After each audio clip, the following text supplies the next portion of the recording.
Come on, serious suggestions, please. I'm not trying to write a thriller here. It's supposed to be an essay, you understand? An essay. That means facts and logic. Well, if it's facts and logic you're after, you shot yourself in the foot with your choice of research topic, didn't you? The Tatara Suna mystery. When so much remains unexplained, there's little to be objective about. Unless, of course, you restrict yourself to textual criticism. Yeah, well, this is my teacher's area of research. I can't change that. But it's fascinating enough without having to sensationalize it, don't you think? The strange location, the missing details, a mysterious person. I want to write my essay on something interesting, and I'm interested in getting to the bottom of all this. That's the only reason I came to you. Yes, you came to me, so all the more reason to take my advice. The fact is, it's the dramatization that will make people want to read it. There's no getting around that. Okay, but... Did one of them just mention Tatara Suna? But that's all the way in Inazuma!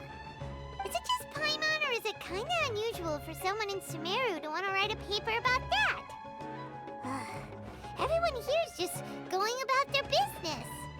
Maybe it really is just Paimon. Guess people here are free to research pretty much anything.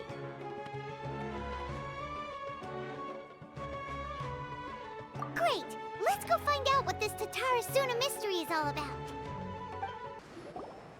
Alright, I guess I'll go with my textual criticism and your editorial direction for the first draft.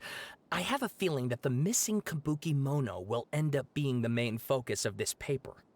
Ugh, if only we knew where to find that traveler. From what they say about him, this seems like the kind of thing he'd know about. Oh, you're the traveler, you say? Hey,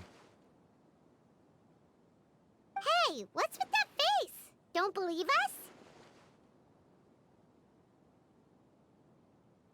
No, of course I believe you. Actually, I first heard about your great exploits when I was still in Inazuma. This is my first time coming face to face with you and your mysterious silver-haired companion. I couldn't believe my luck, and out of force of habit, I started, examining the evidence. Sorry. So what, for the love of... Sorry, we don't get out much, so our social skills are kinda lacking. Traveler, I hear you've helped many people a great deal and been to many places. Would you be able to tell us about Tatara Suna? Actually, we don't know much about that place either.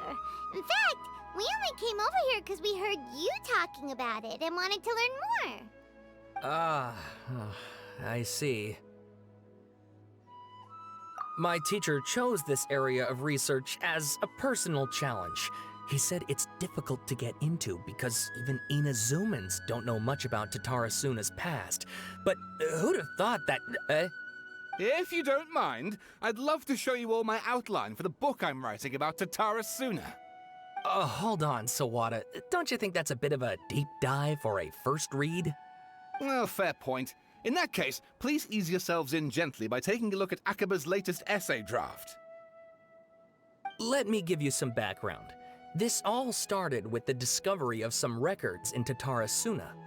The writings mentioned someone by the name of Mikoshi Nagamasa, who crafted a fine blade.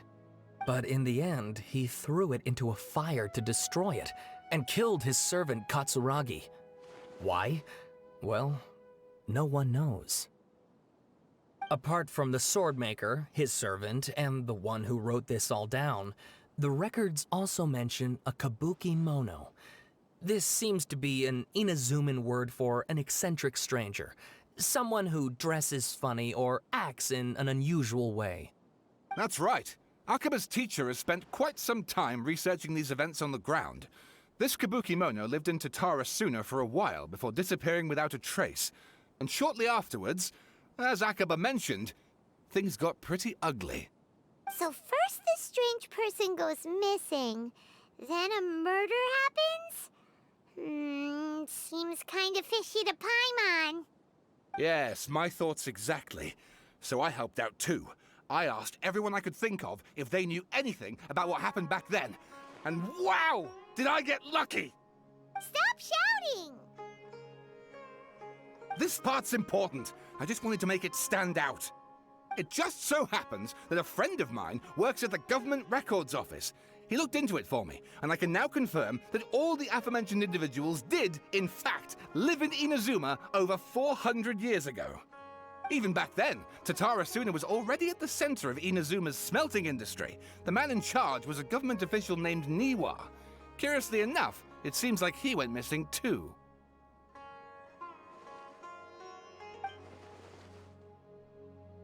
Wait, so there are 2 missing people in this story now? That's right! What's more, Niwa is a name with a lot of history to it. Have you ever heard of the great swordsmith clans of Inazuma? Oh, the swordsmiths? Yeah, like Ishin art and so on? Wow, yes. You really know your stuff.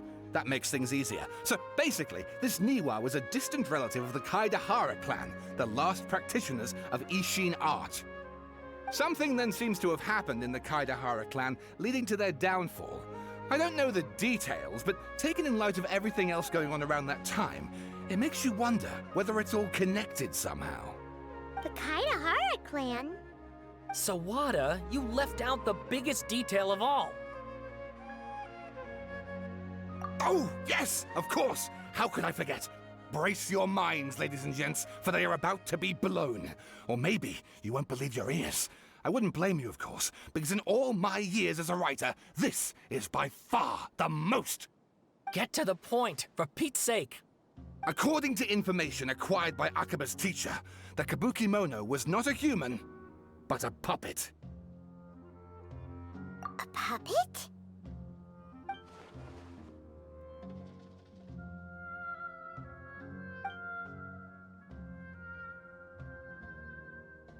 Aha! Judging by the looks on your faces, you do know something after all.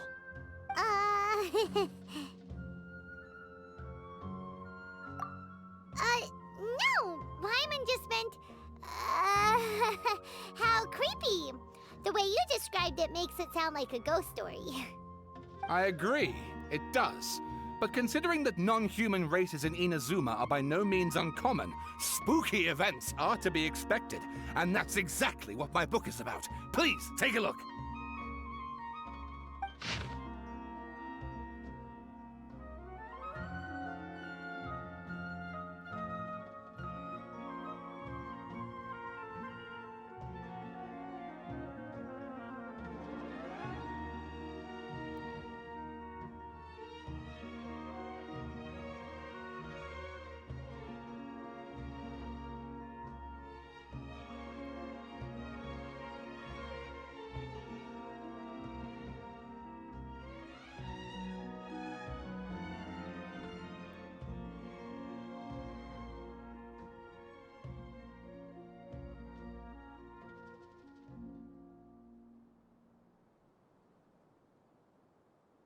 Oh, and please read my essay draft as well.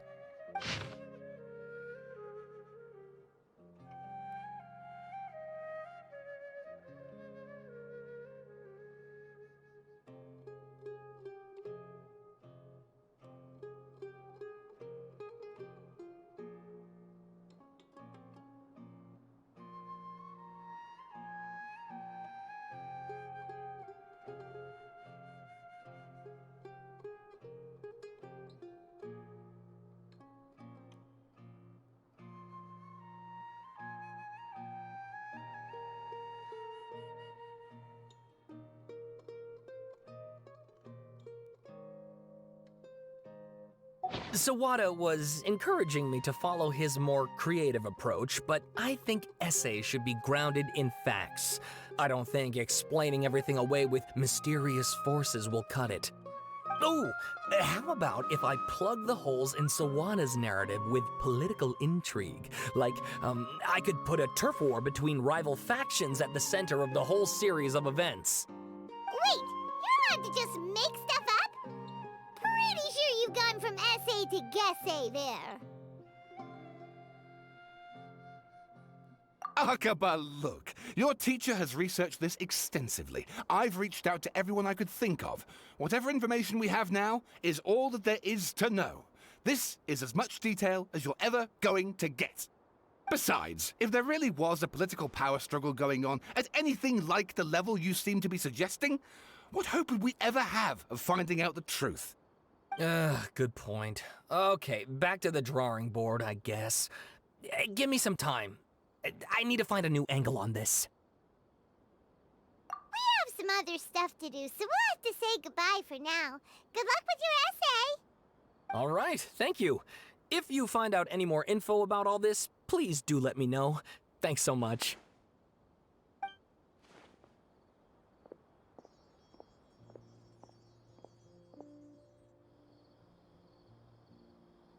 Hey, so that thing they were talking about, it has to do with the balladeer, doesn't it?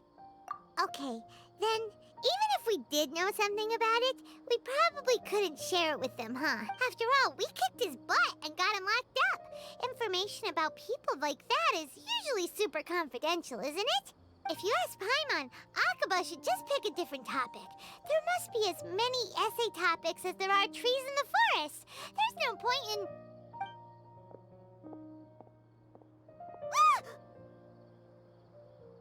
Hey, did you see that? He literally just went by, over there. It looked like... the balladeer!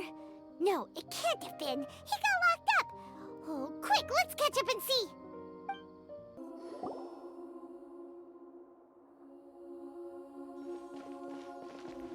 Traveler, Paimon, there you are. Nahida! Bad news. We just saw the balladeer strolling around in public. Did he escape or... Ah! It's him! Sure enough, you're here. Hey! What are you doing in the sanctuary of Surasthana? Aren't you supposed to be locked up? I know you must have a lot of questions. Please, allow me to explain. It was my idea to set the balladeer free. We made a deal, and he's gonna do some investigation in Irminsul for me. A deal? Huh. You sure you trust this guy? What did you expect? Why do you think Sumeru would keep me around otherwise? Or maybe killing me is all you can think about. But if that's the case, why haven't you done it already? Don't flatter yourself. It was... Nahida said there's still some mysteries in you to figure out.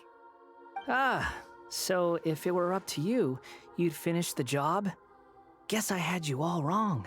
There I was thinking you were just getting cold feet. Well, that escalated quickly. Not a good start. Could I ask you all to please calm down? But Paimon's worried about you, Nahida. Don't let him trick you. It's not every day you see people questioning the God of Wisdom's judgment. Just when you think you've seen it all. Don't you dare try to drive a wedge between us! As long as the terms are reasonable, I don't think there's a problem in making a deal. Even with the balladeer. Well, I for one have no reason to doubt you, considering you even struck a deal with the doctor. Yes, one in which I gained valuable information. You'll come to understand more about that in the fullness of time. The balladeer's power was all but completely spent after your battle. He's no longer strong enough to be a strategic threat to us. That puts him in quite a precarious position. Plus, he's a former Harbinger with knowledge of many of the Fatui's sensitive secrets. Being stuck here in Sumeru could make him a sitting duck, depending on how the Fatui plan to respond. Wait a second. Former? You mean he's not a Harbinger anymore? I take no pleasure in saying this, but it seems as if the doctor had no intention of welcoming back a loser, so... Sometimes it's you using them, other times it's them using you. Most human relationships are this way. Certainly all the stable ones are. That's how it was between me and the Fatui, and also between each of the Harbingers. So as long as you have some value to offer, nobody will ever abandon you, But after recent events, even I have to admit that I'm not worth quite what I used to be.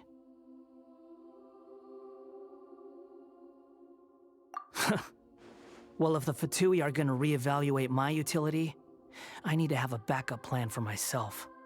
As we discussed, I don't like causing harm to living beings, and you said you need protection. So, why not join forces with us? I think these two have made their objection to that idea fairly clear, don't you?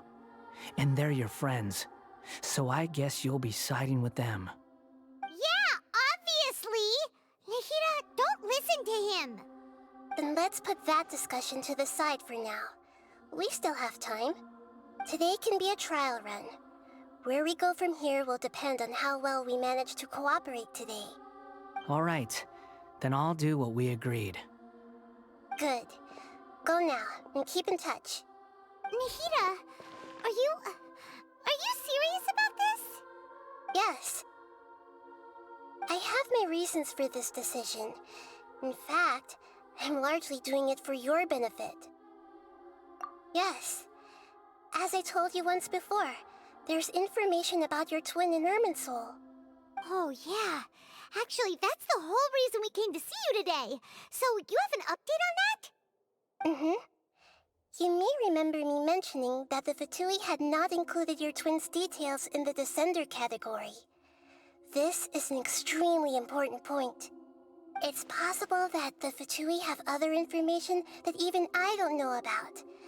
And since the Balladeer used to be one of them, he'll be better acquainted with this information than I am. He was granted the power to connect with Irminsul when he almost became the god of a new era. Even though he no longer has the Gnosis, some traces of its power remain in him. He can still connect. The amount of information in Irminsul is vast beyond description. Sifting through all of it without knowing what to look for would take too long, even for me. So I asked the Balladeer to search in Irminsul for any information about the Descenders. He's more familiar with this kind of information, and should be able to find it more quickly.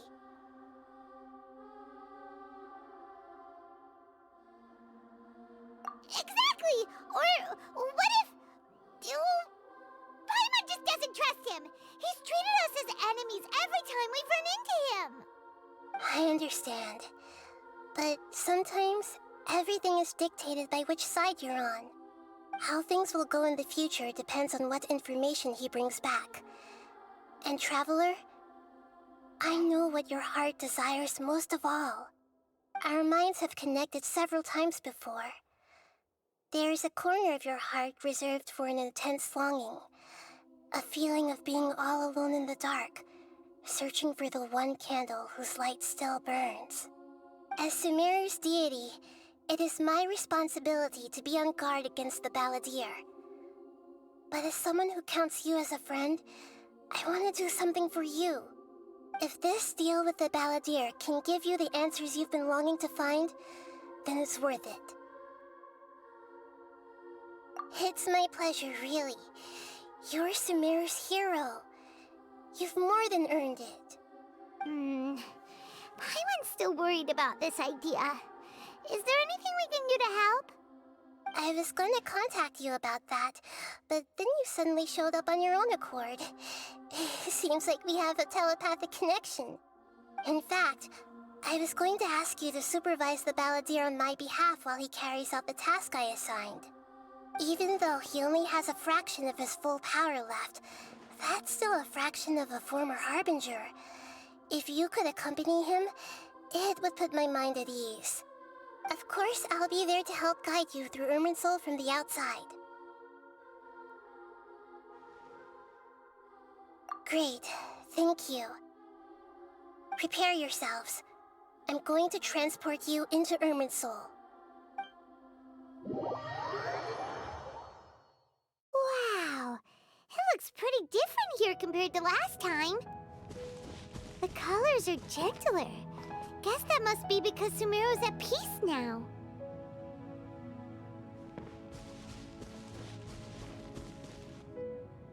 Look at that. Hot on my heels. You know, you didn't have to cut your catch-up short just to keep me company. Oh, but I guess you panicked when you realized that I might enter Irmin's soul ahead of you. Shut your beak, jailbird! No way a prisoner gets to be so smug! I understand that prisoners have to put up with harassment from the guards, but right now, I'm on temporary release, so maybe you should think about backing off a little. Sounds like a successful rendezvous. I need to be quite clear about something. In a few moments, you'll be entering into the innermost region of Irminsul. It is an environment like no other, and the most important place in all of Sumeru. Unlike anywhere else, Irminsul's inner region consists exclusively of torrents of information. You must put aside your differences and be extremely careful as you navigate your way through. I know there are many grievances between you on both sides, but it is essential that you remain calm after entry.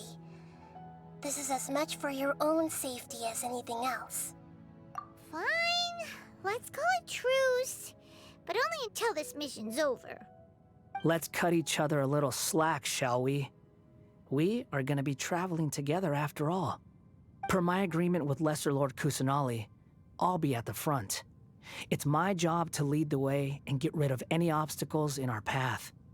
All you have to do is keep your pretty eyes open and try not to fall behind. You sure are confident. Paimon will give you that. You make it sound like you're even more experienced at adventuring than us. If there are no further objections, I suggest we get going. Or did you need some time to mentally prepare yourselves? Ew! Ugh, the snark on this guy. It's unbearable. We can start now. Irminsul access granted. Initiating connection procedure. Is this a small sapling? Oh, darn it! Come on, let's catch up with him.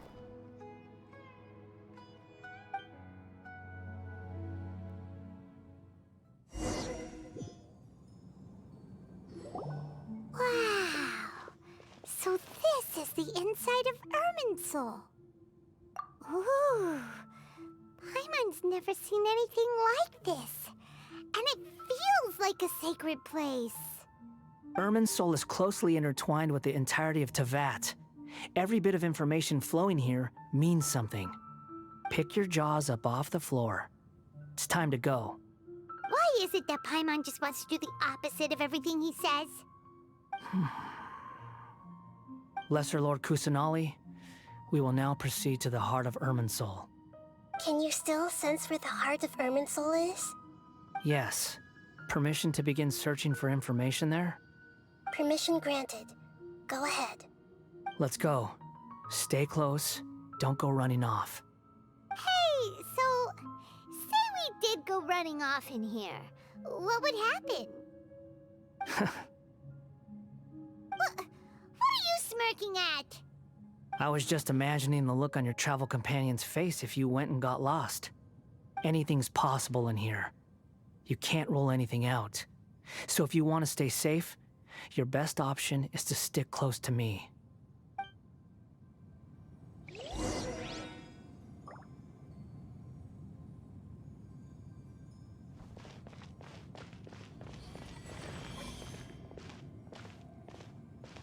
These sapling things have spread out. Those are all packets of information from inside Irminsul. Be careful not to touch them.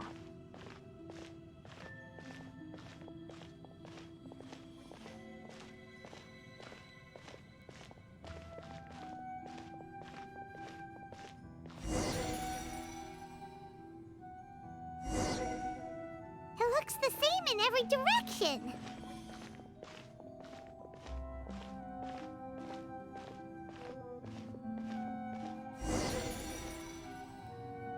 No wonder he mentioned about getting lost. Huh. What do you know? He was actually telling the truth. Is he mocking me again? What is it this time? There's a time and a place to lie, but this definitely isn't it. So why don't you relax your guard a little?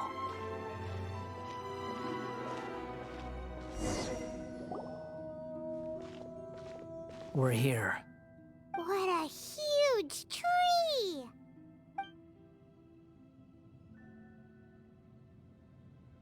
Lesser Lord Kusanali. Good, you made it.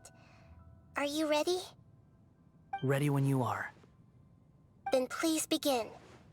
Preparing to access cognitive currents. Establishing waypoint.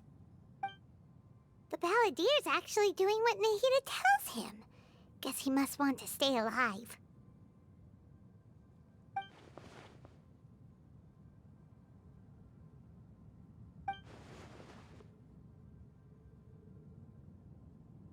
The rest is up to you.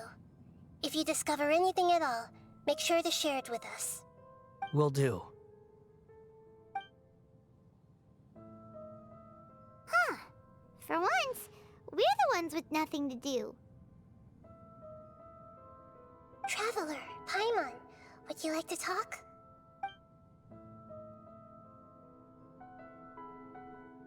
Yes. Huh? What the? We can talk to each other inside our heads? That's part of it. Plus, we're all friends. There's nothing wrong with us talking like this once in a while. Paimon's never tried this before. This is great! So, Paimon's been wanting to ask you something. Don't you think the Balladeer's a bit of a walking contradiction?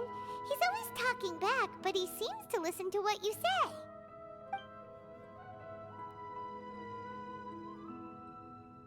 As I've told you before, there are still some mysteries for him to resolve. Things that are clear as day to me, but that he has yet to understand. Perhaps today will be the day that he finds some answers.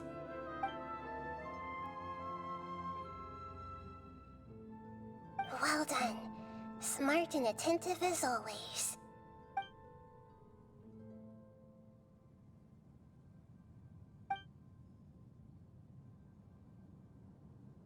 So, you made contact with that part of his mind.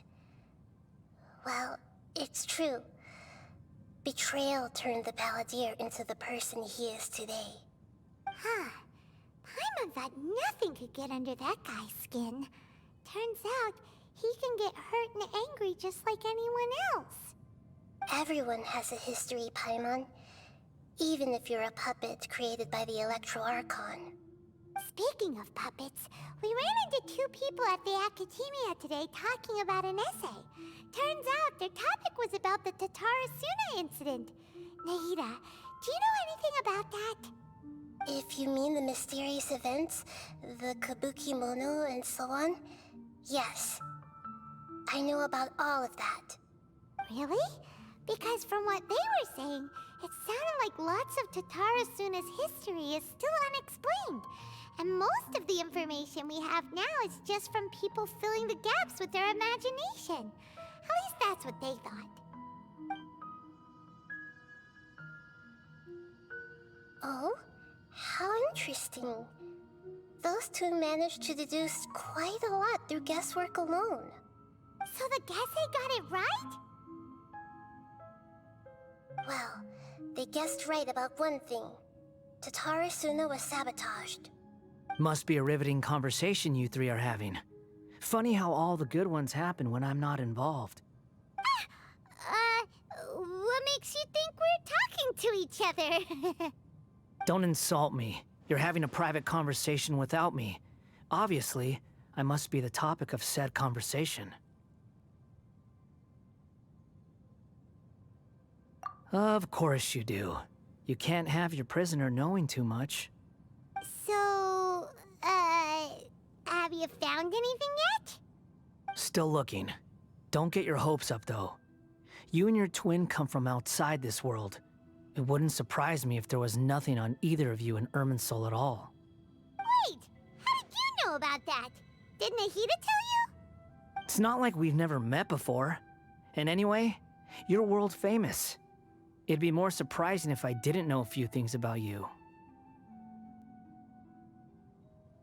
Right now, we have to keep the peace. I'm not interested in creating more misery for myself. And making cordial conversation is something I can manage. Huh? Wait. This light, it looks similar to those saplings. What could it be? Anonymous data. Hey, don't you forget the agreement! You have to share it with us! Shh.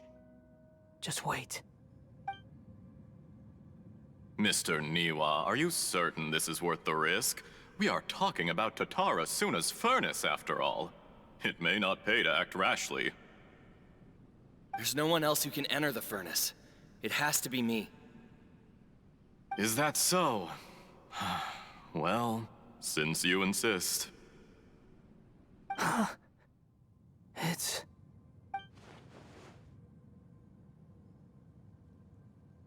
Whoa!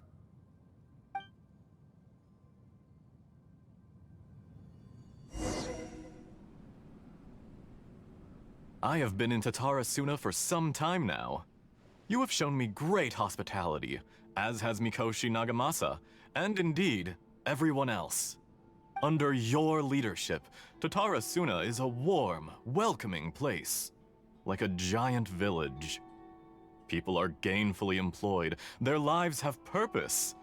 They are motivated.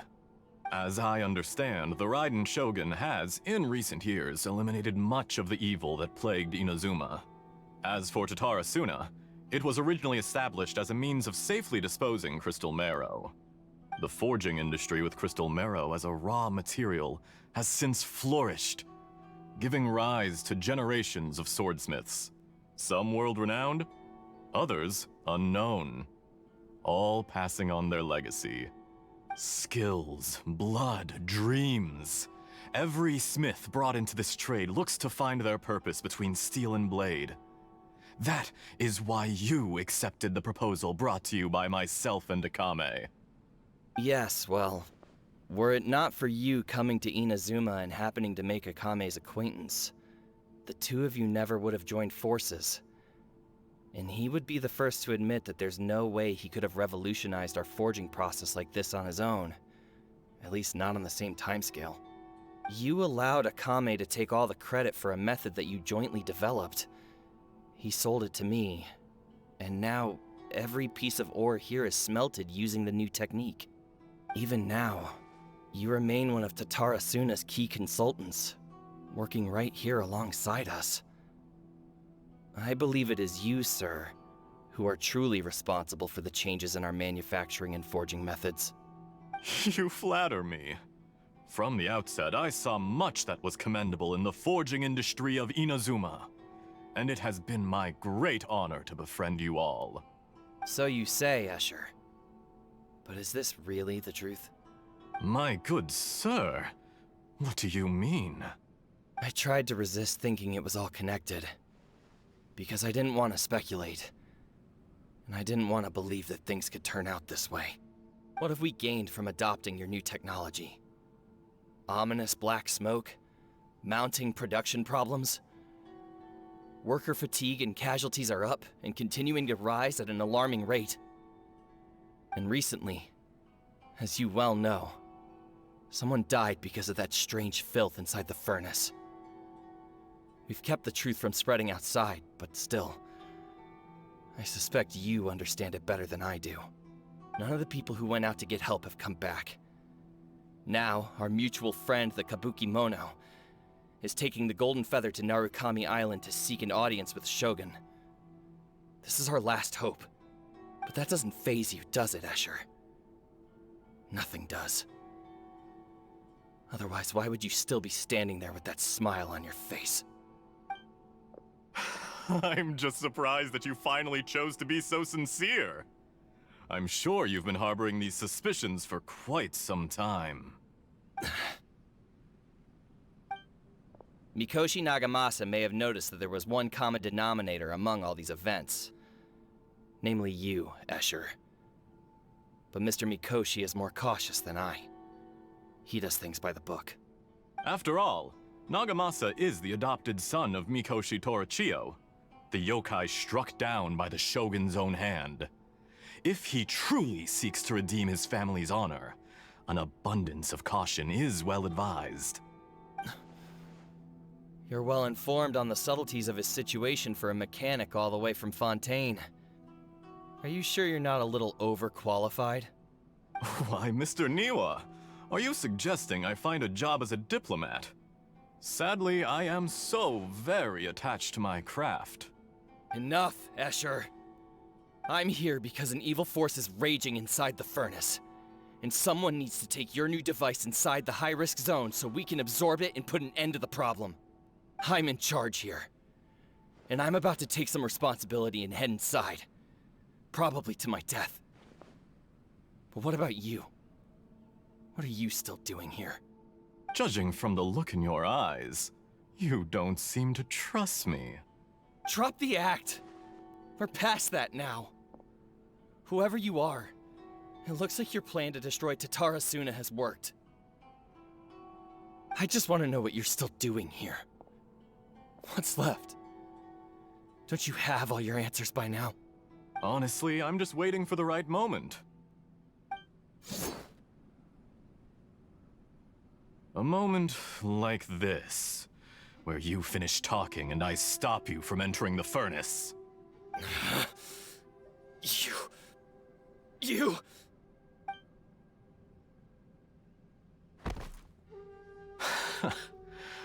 You're a little smarter than I initially gave you credit for. I thought I'd disguised myself exceptionally well, at least for the first few days. But to my surprise, you had your people look into my background right from the start. It's a long journey from Inazuma to Fontaine, but that didn't stop them. Eventually, they managed to confirm that Escher was an alias, and that I was not from Fontaine at all.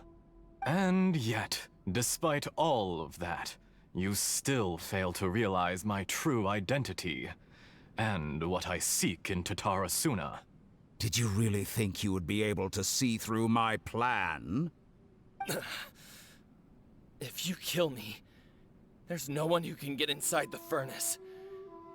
So you're really going to destroy this place? Is that it? Oh, but you're quite wrong. There is one other person.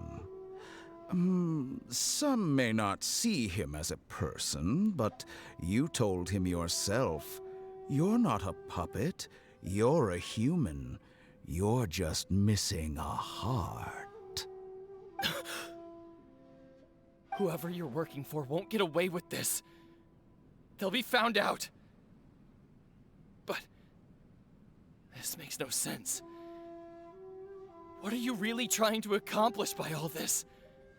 Why go to all this trouble? It's no trouble at all. Patience is a virtue which I have in abundance. This is all part of a carefully controlled experiment. If you must know, I'm happy to divulge my true identity. I'm a Fatui Harbinger. Call me the Doctor. The Fatui? Who? What do you want? Just to create a minor inconvenience for your nation.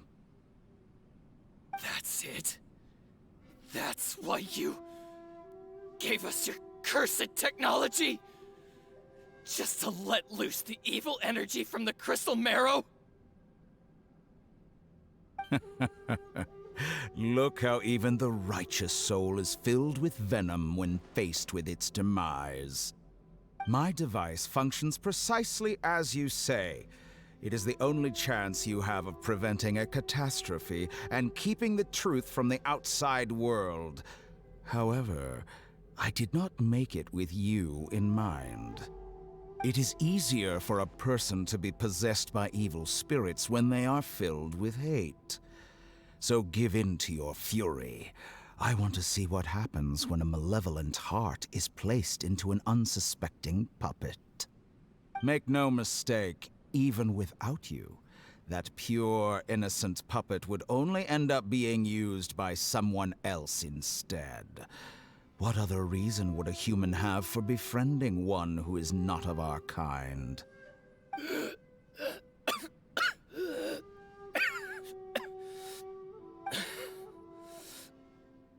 If you give him Tell him that both Nagamasa and I see him as one of us. He has nothing to prove to anyone.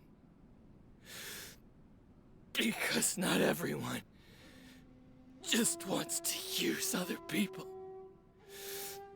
The only ones who think like that are people like you. What a beautiful way to see the world. It almost makes me feel a little guilty. Then out of respect for you, I shall redefine myself. Think of me as a monster or a demon, if you wish. At least this way your death is not a consequence of your own folly turning you into an easy target. You simply lost to something more powerful than you could ever hope to defeat. I say, Mr. Niwa, let's see what happens. Will your puppet friend become a human? No, that will prove quite impossible. Mr. Niwa? Already dead. What a pity. Jester, I have completed the task you gave me. Creating a gap and infiltrating Inazuma's inner workings. What fun it was. I'd like to introduce a puppet to you. If he proves useful, let's make him our newest comrade. And if not, let's turn him to dust.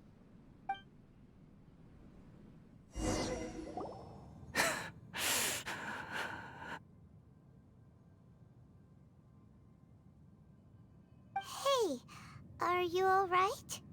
Dottore?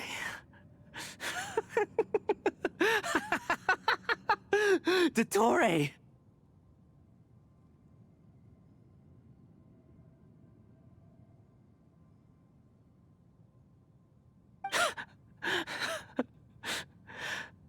Good. Good.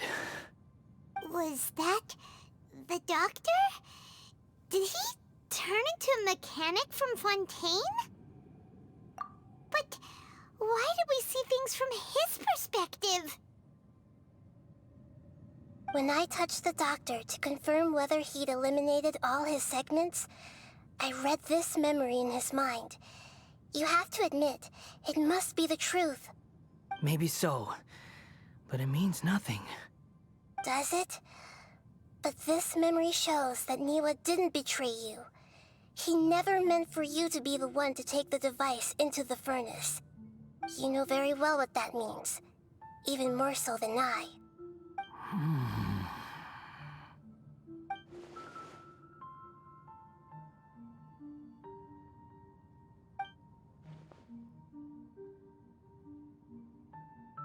Let's give him some space.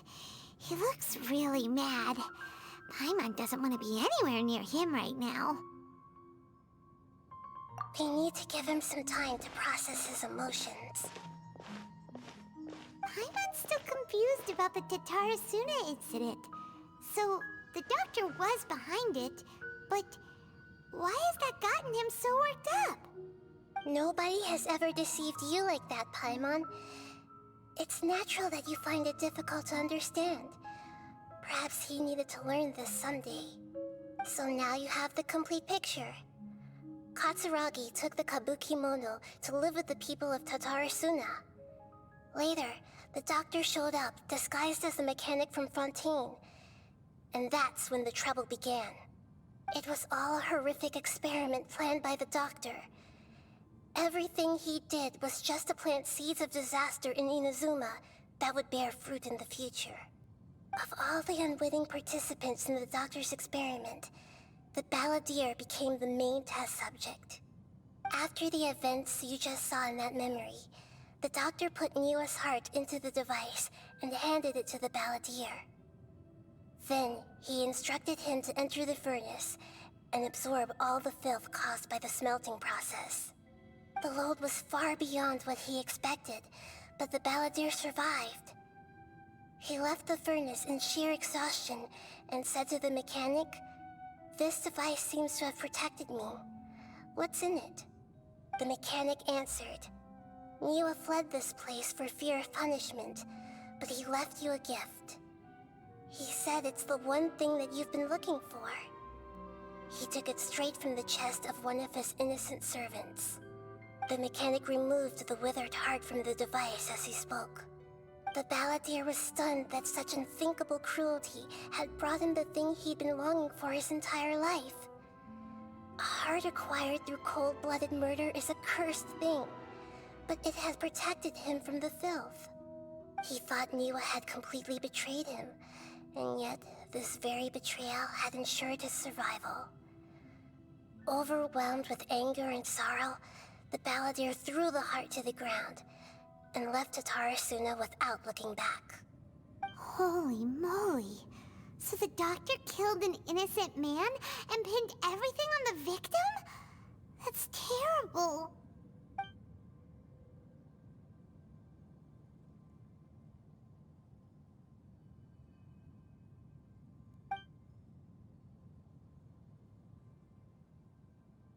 Yes. Only if he understands this can he choose a new path forward.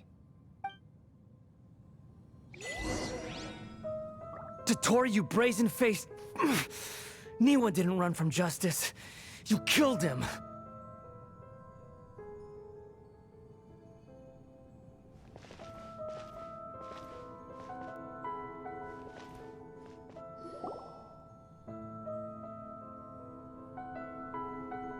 Shall we see how he's doing?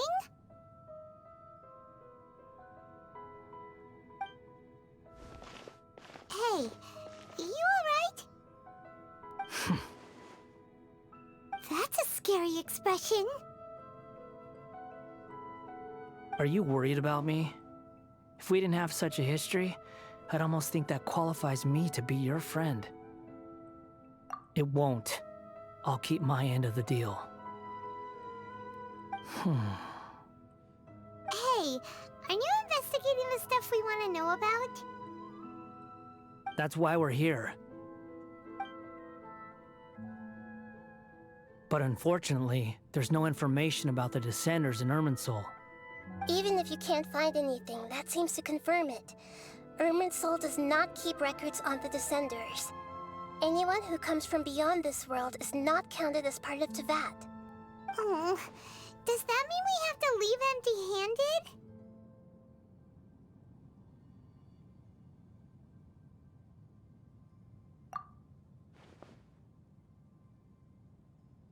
Don't thank me just yet. You look really upset. Well, since Irminsul was a dead end, I guess I can share some other info that might interest you. Huh? About what? The reason why there are records about your sister in Irminsul. It might have something to do with Conria. Apparently, Conria was her first destination when she arrived in this world. Plus, she only came to this world because the heavens responded to the summoning. The heavens responded? The Jester told me this himself. You can take his word on this.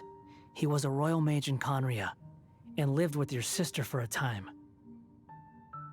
I don't know the details. It's up to you whether you want to believe me. All I can say is, I wouldn't lie to you about this. Did you get all that, Lesser Lord Kusanali? Yes. Astonishing news. Does this info count towards my mission? It wasn't from Irminsul, but was it valuable? Very valuable. Good. In that case, I'll take some time for myself now. Huh? What have you done? Lesser Lord Kusanali was right. My power's all but completely spent. Even if I use all of the divine power left in me, I can't sustain this shield for very long. I shared a secret with you, and now you owe me. So in return, I'd like you to answer a question for me. Give me your hand.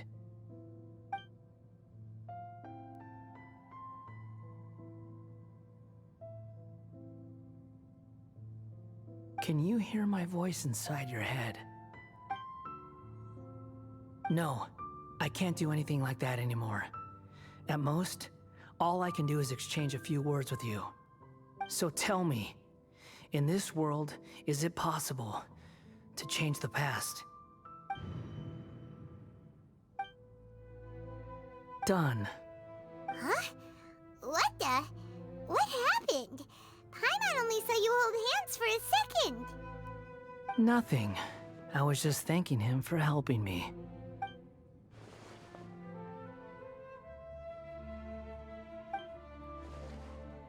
So long. I suggest you get yourselves out of here quickly. Where are you going? Hey, wait up!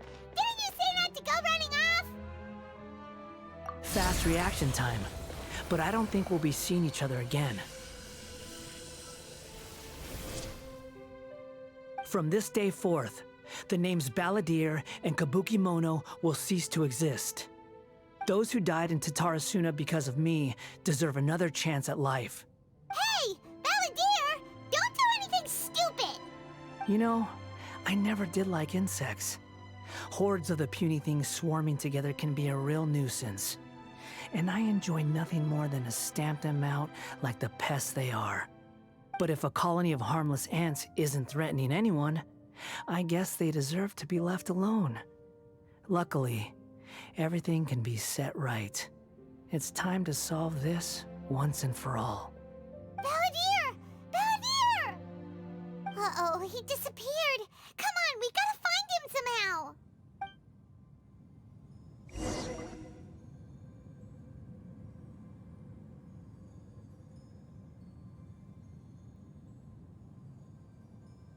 Oh no, he's really gone! Oh, can you hear me? Nahida! Traveler, Paimon, Balladeer, what happened just now?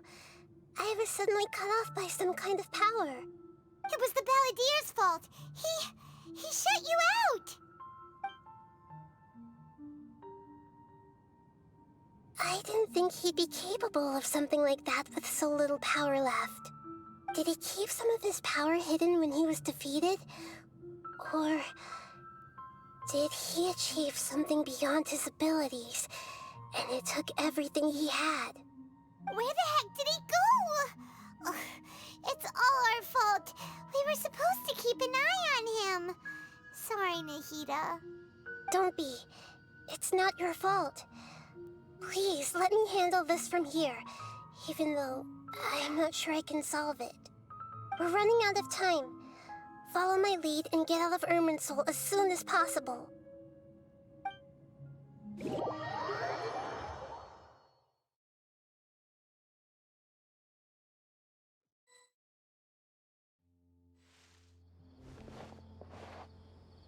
out! And we're at, an inn or something? This is an emergency. I'll have to ask you to stay here for now. Everything's arranged, and nobody will disturb you. I'm sorry, but this isn't something I need your help with. Leave this one to me. An emergency? How bad is it? Nahida, will you be okay? Don't worry. If my assessment is correct, though there may be some minor disturbances, it won't lead to a disaster. Please rest and recover your strength here until I say it's safe. Her voice has gone. Paimon can't shake the feeling that something really big has happened. What do you think the Balladeer meant? And why did he suddenly grab onto you before?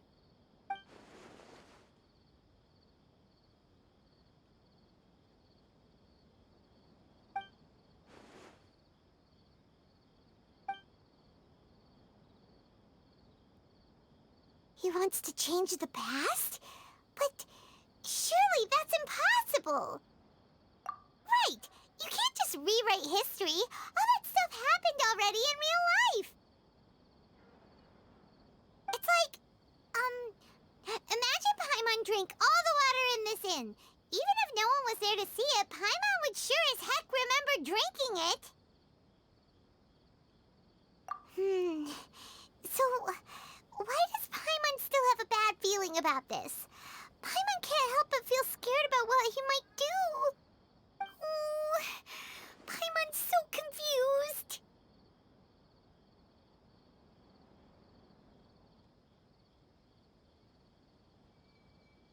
Huh? Ah!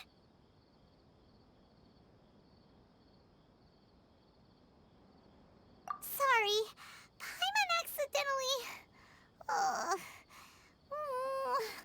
It's the Balladier's fault for causing Paimon all this mental stress. But erasing yourself from history? It's unthinkable. Is that really possible in Irminsul? Uh-oh.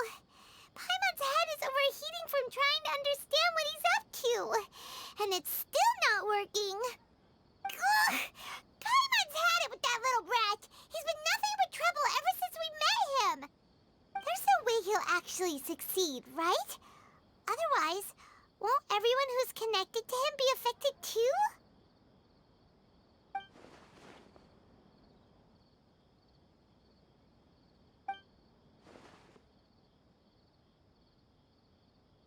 There's nothing we can do about it at this point.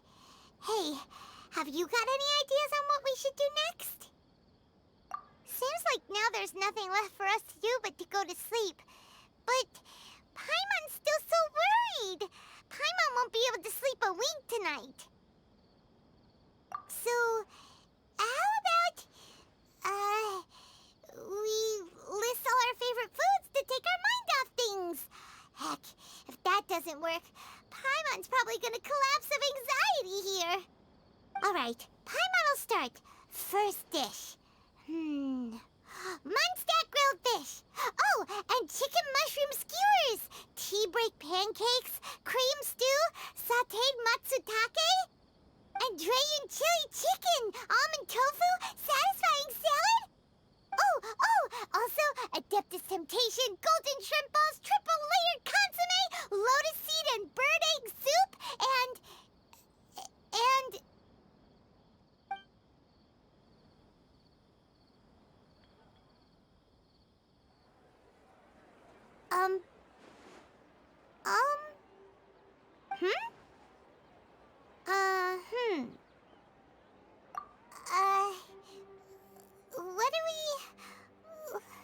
What was Paimon supposed to be doing just now?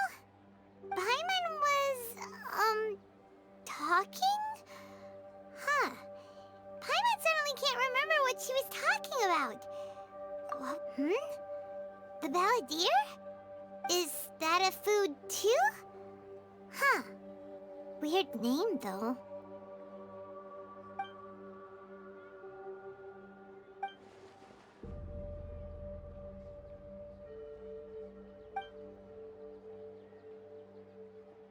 What's wrong? Your eyes are like saucers. Was it something Paimon said? So, the Balladeer. Is that someone's name? 'Cause it sounds like a nickname or something.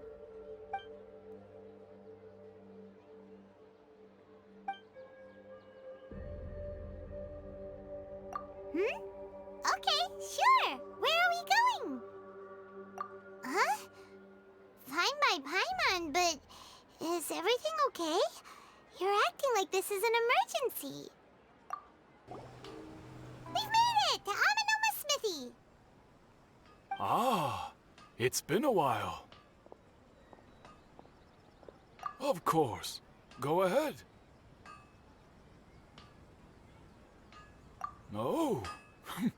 Now there's a question I wasn't expecting. Very well. I'll tell you what I know once more.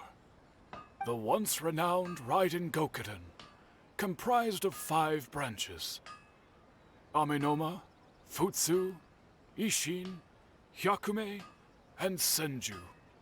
The art of forging practiced by these 5 clans was first taught to them personally by the almighty Shogun.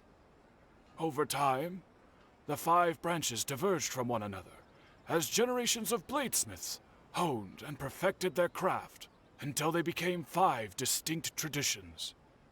Most of the great swordsmith clans of old have since fallen into decline, and for a long time, only the Amenoma branch kept its art alive. But fortunately, Kaedehara Kazuha recently returned to Inazuma and took up the mantle of the Ishin art.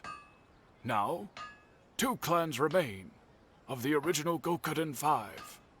If my memory serves me right, you yourself were present when he forged the Ishin blade.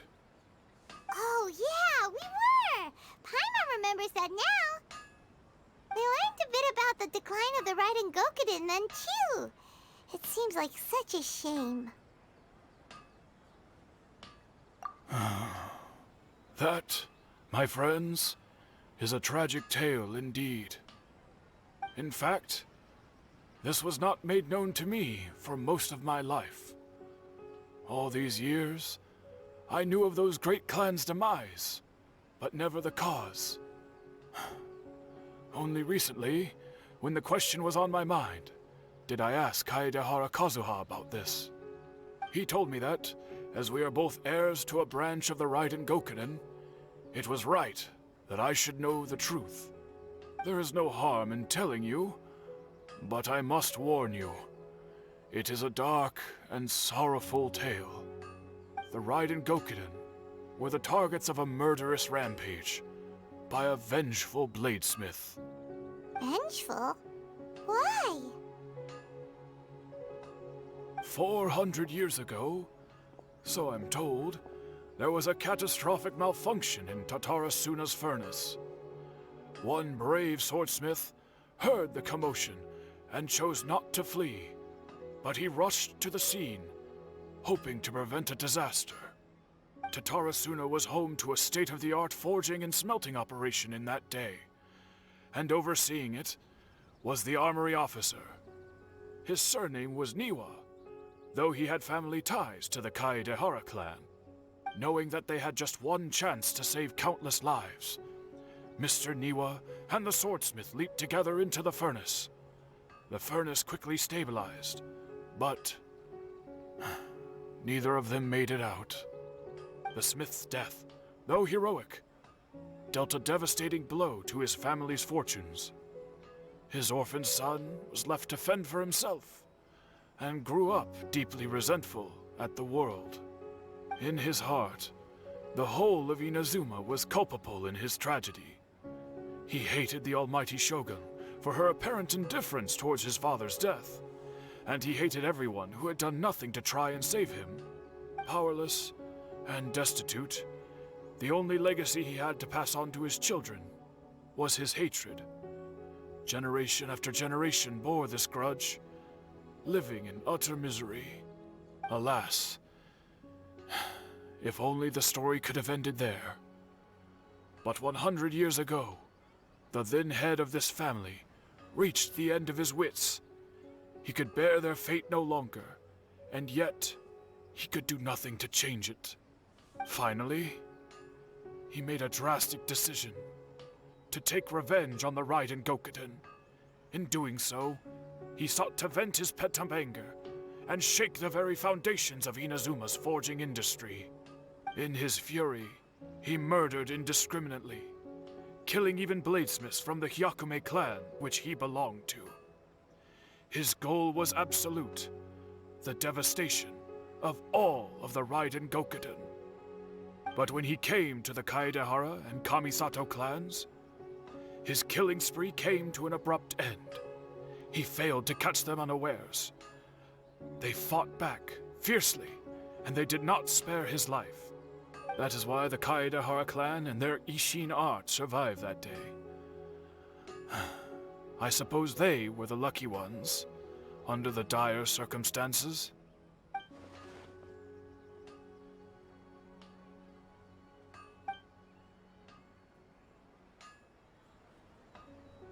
Was there anything else you wanted to ask? Kazuha? Why, yes. Just yesterday, in fact. We spoke for a while over some tea. He seemed well.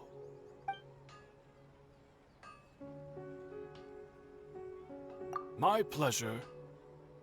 don't tell Paimon. There are other places you want to visit too, right? Your expression says it all. You can't hide anything from Paimon. On to the next stop. Lead the way, traveler. Paimon will be right behind you. We're here. This is the Yashiro Commission's headquarters, so... Traveler, it's been a while. If you're looking for the Commissioner and Miss Kamisato, I'm afraid your timing is unfortunate. They're not here right now. Are they out on business? The Commissioner is out on business, and Miss Kamisato is standing in for some meetings in the Commissioner's place. If it's urgent, you're welcome to wait inside until they get back. What do you think? Shall we go in?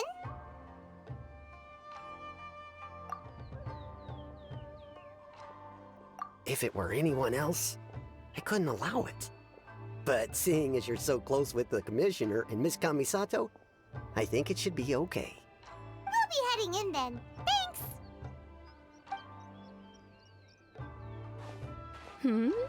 Hello, dears. Is there something you want to say? Of course, traveler. Yes, I know who you are. Miss Kamisato has told me about you. What would you like to know? Oh, they're both very well indeed. Lately, Miss Kamisato has been rather busy attending all kinds of meetings and occasionally paying visits to some local organizations on the Commissioner's behalf. As for the Commissioner himself, well, you know, busy as ever. That much hasn't changed. Although he does seem to be in a rather good mood these days. So pretty much business as usual on the Yashiro Commission, huh? Very much so.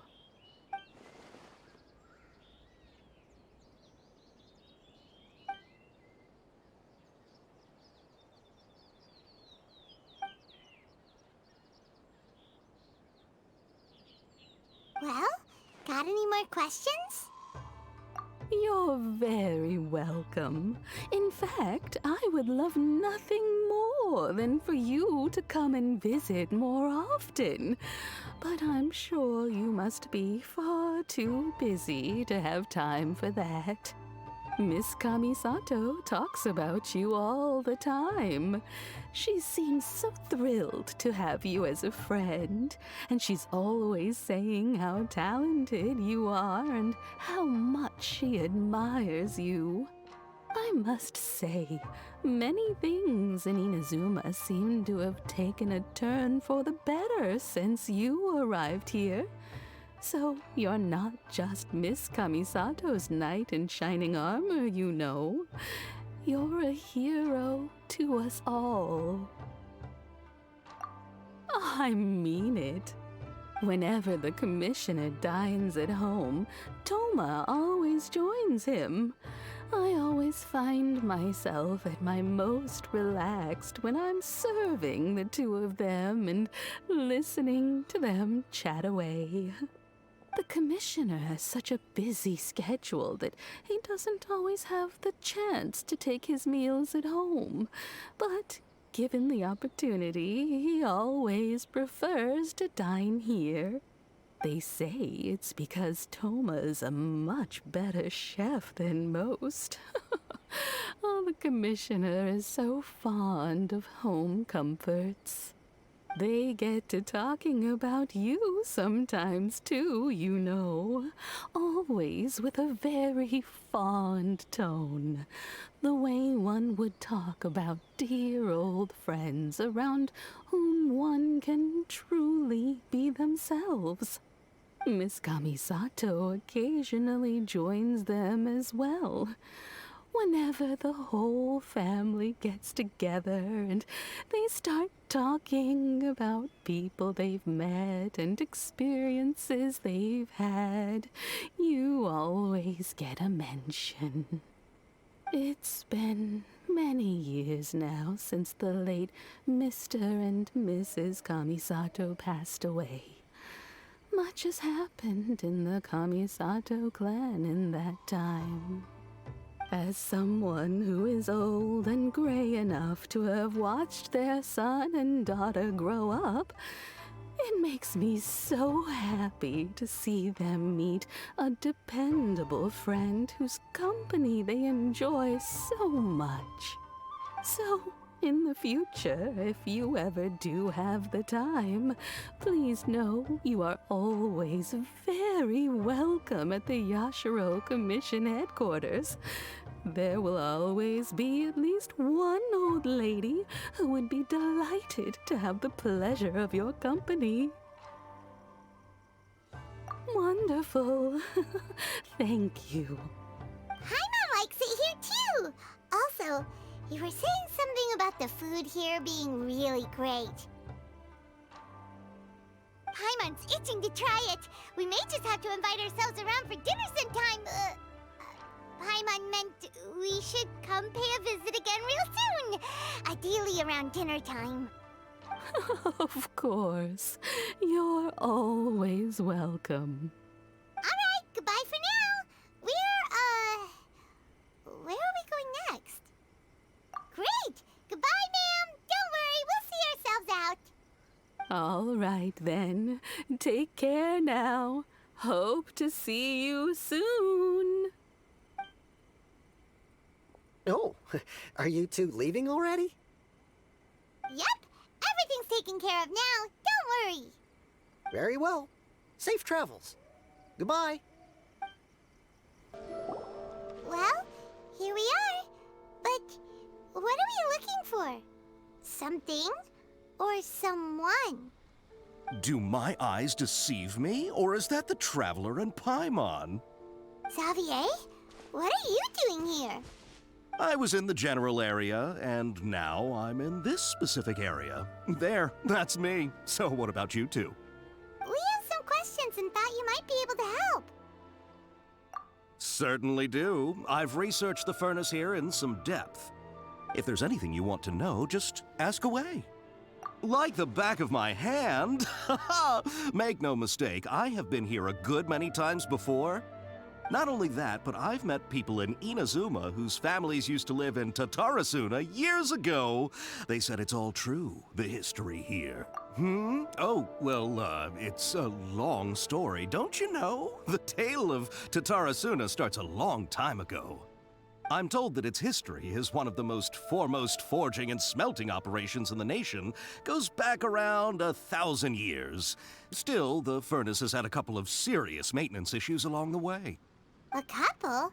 When exactly? One was just in the last few years, the other was several hundred years ago. A fun fact, I'm not the first Fontaine tech guy to come and work on it either. There was a guy back then too. They say he was a mechanic who consulted on a technology upgrade. It seems like the technological collaboration between our two nations goes back a long way. How about that?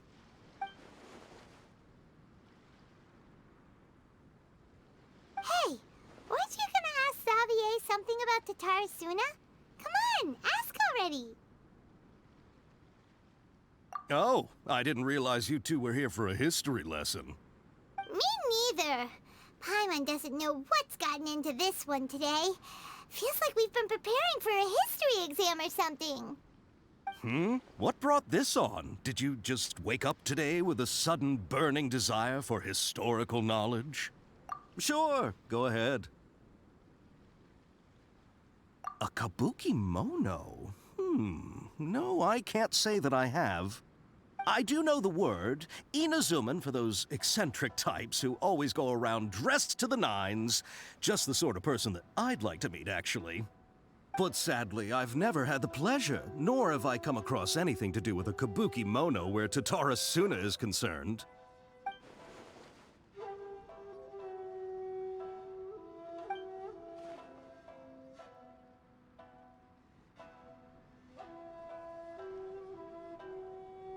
Of course! Don't mention it.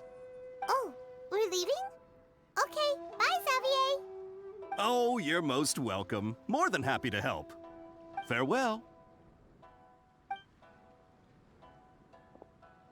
Looks like you got all the information you're looking for. Sure, but what's up with you today? Whatever it is, it seems like it's really troubling you. Keep your smile, Spinal Crocodile. No matter what happens, Paimon will always be there for you. Hey, don't mention it. Alright, let's head off and go meet Nahida.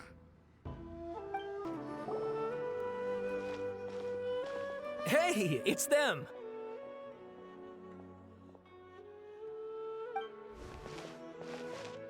Akaba, Sawada, you're still here?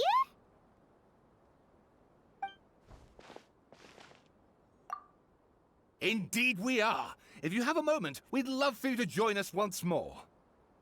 We have time. What do you want to talk to us about? It's the same topic we discussed last time. Obviously.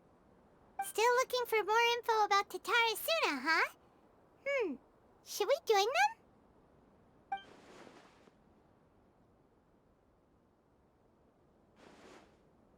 Unfortunately, we haven't made any real progress.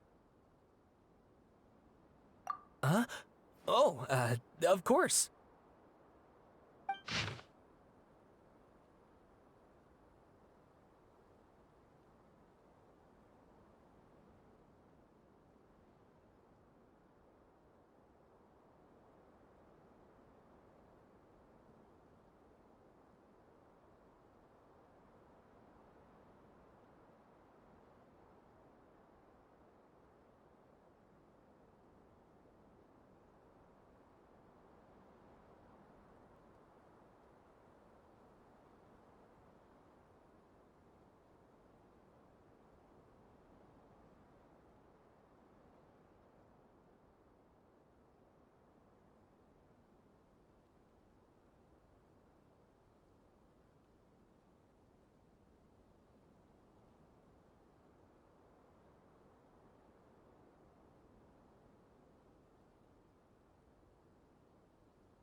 I presume you'll want to read mine as well.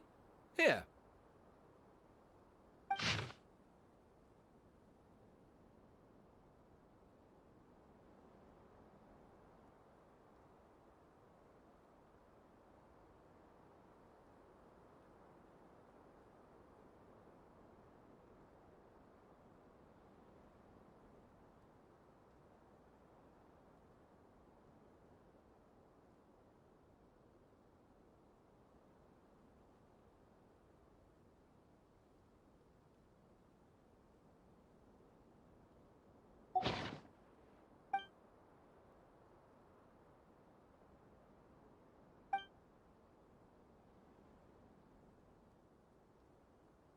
Well, what do you think? Hey, Traveler. Remember how last time Akaba was saying how he wished he could gather more information about all this? Well, we just got back from Inazuma. So how about we tell them what we learned? What did you find out? Something big? It's a long story. Basically, we have some friends in Inazuma. Wow, so many new details. Thank you so much for sharing that with us. Well, well. So it all comes down to one man's desire for revenge. Huh. You heard this from a member of the Arminoma clan, you say? Then I guess it must be true. Ugh. So there's no ghost story here after all. This new information actually lends further credence to my hypothesis. Evidently, swordsmiths were seen as having an incredibly prestigious role in society those days, to the extent that harming them was conceived of, at least by the perpetrator, as a way of exacting revenge against those in power. Yes, okay, point taken, you were right. But that doesn't mean I can't carry on with my novel. And they're back at it. These guys are really into this. Oh, so sorry. Look at us, prattling on about our projects and ignoring you. Thank you so much for the information. Welcome. See ya. Keep us in the loop if you find out anything else. Will do. Nahida, we're here! Traveler, Paimon, how have you been? Ugh, where to start? Paimon hasn't had a moment's rest this whole time. That night, we ended up chatting and chatting until suddenly the sun was up, and then he decided he wanted to go to Inazuma. The Balladeer? It sounds like some kind of code name.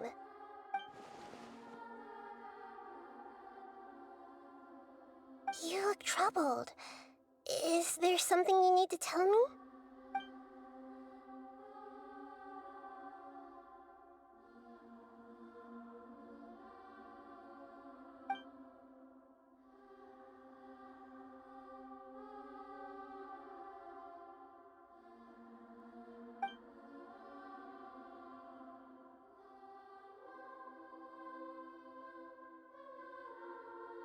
Traveler?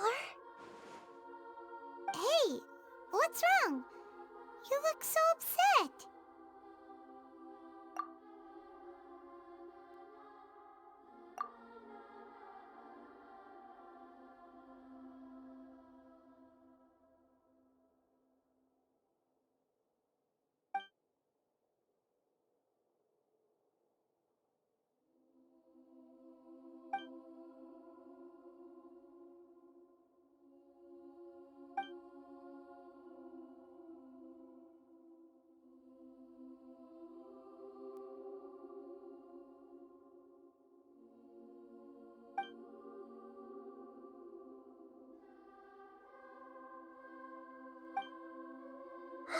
That's quite a story.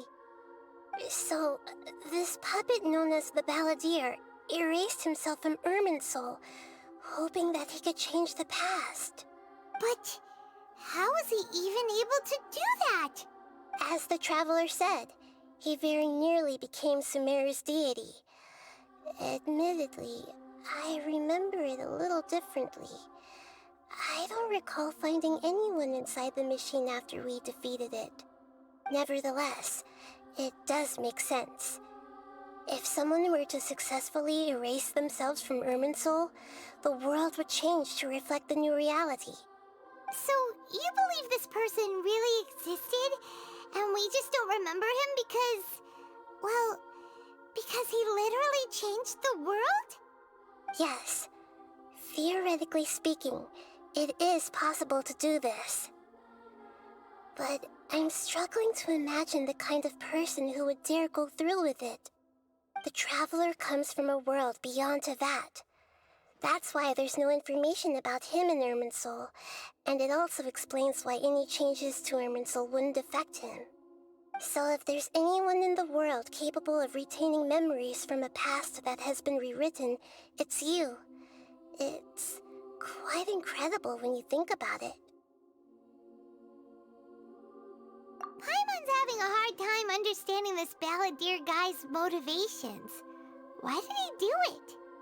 I can only make inferences based on the information we've been given. As for what kind of person he was, only you remember that.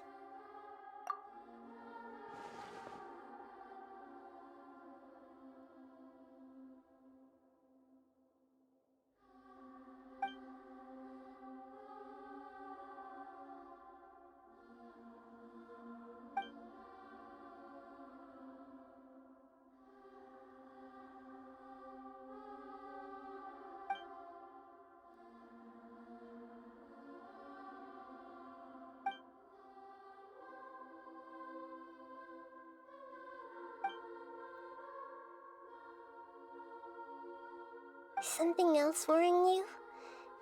Something that you can't share? It couldn't change the fate of the ones who had died, right? Once the Balladeer realized he hadn't been betrayed after all, it must have completely changed his view of the people of Tatarasuna. Now he saw them as friends again. He couldn't keep hating humans after that. And if he thought there was a chance he could save his old friends, it would be hard not to try. The story makes sense, every part of it. The balladeer tried to achieve godhood with the doctor's help. He was unsuccessful, but retained the power to connect with Irminsul. That power then enabled him to change what was recorded in Irminsul and erase himself, even though he didn't have much strength left. Yeah, it does make sense, but it still ended in tragedy for his friends. It just feels so hopeless. He gave everything to do this, but it seems like he got nothing in return.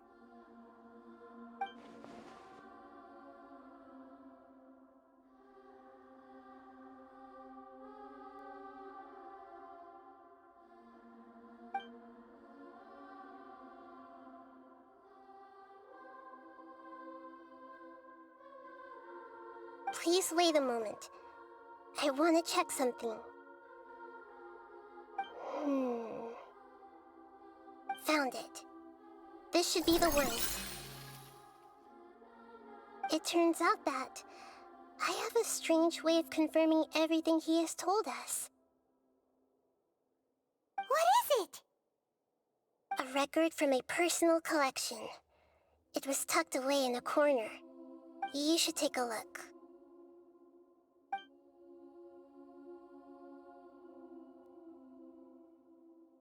Is this a fairy tale? Who wrote it? I authored this record myself. Huh? You wrote a fairy tale that somehow has something to do with the balladeer? When combined with the Traveler's narrative, it's clear that this story is an allegory. Everything in it is a symbol for something else. Hold on. So this record survived from the past? Yes. Any information about the balladeer or the kabuki mono in other records will have been changed. But I wrote this story in a way that means it was left intact. Changing the information in Irminsul changes to that. But Irminsul can't change information that was well hidden in advance. I guess I must have written this story as a backup before the balladeer entered Irminsul. That's incredible! What a great idea! And sending the Traveler into Irminsul with the balladeer must have been a further precaution. I knew he'd remember everything.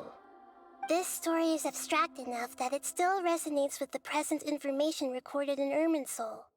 But if we connect all the different pieces together, the true story that emerges is the one he told us, the now erased life of the balladeer.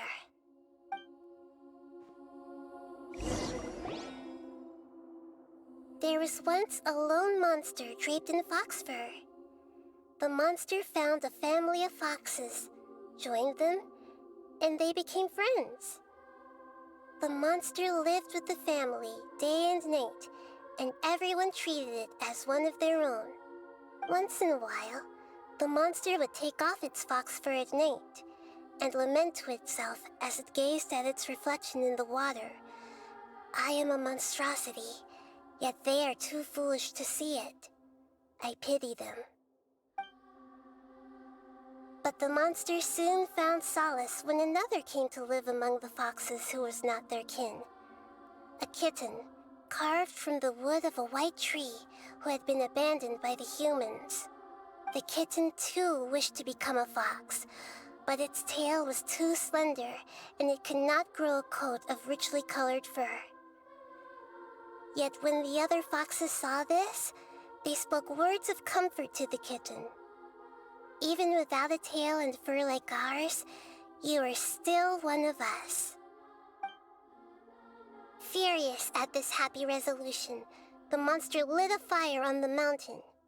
The terrified animals panicked as the fire spread. The only way to extinguish the flames was to make a sacrifice. A gray fox stood up and addressed the monster. It said, "You are the cleverest among us. Surely you can help us find a way to solve this. The monster smiled, led the fox toward the fire, and murdered it. The gray fox's heart was turned into a beautiful drop of water, clear, spotless, and pure.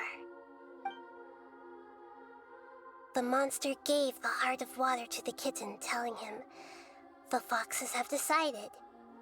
You are the one who must be sacrificed. Take this, quench the flames, and die for your fox kin."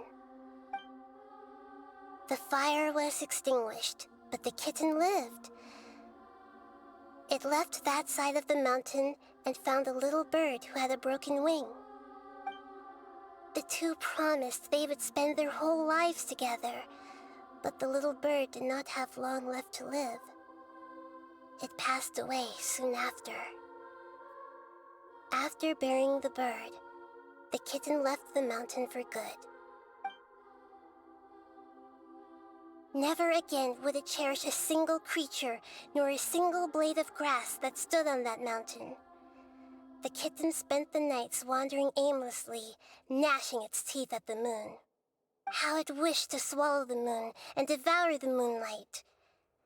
If the world could only return to darkness, then it would finally be peaceful and content. I will become the new moon, the answer to everything. Then, no one will know that there were once birds, foxes, and cats in this world. And no one can know that they were different.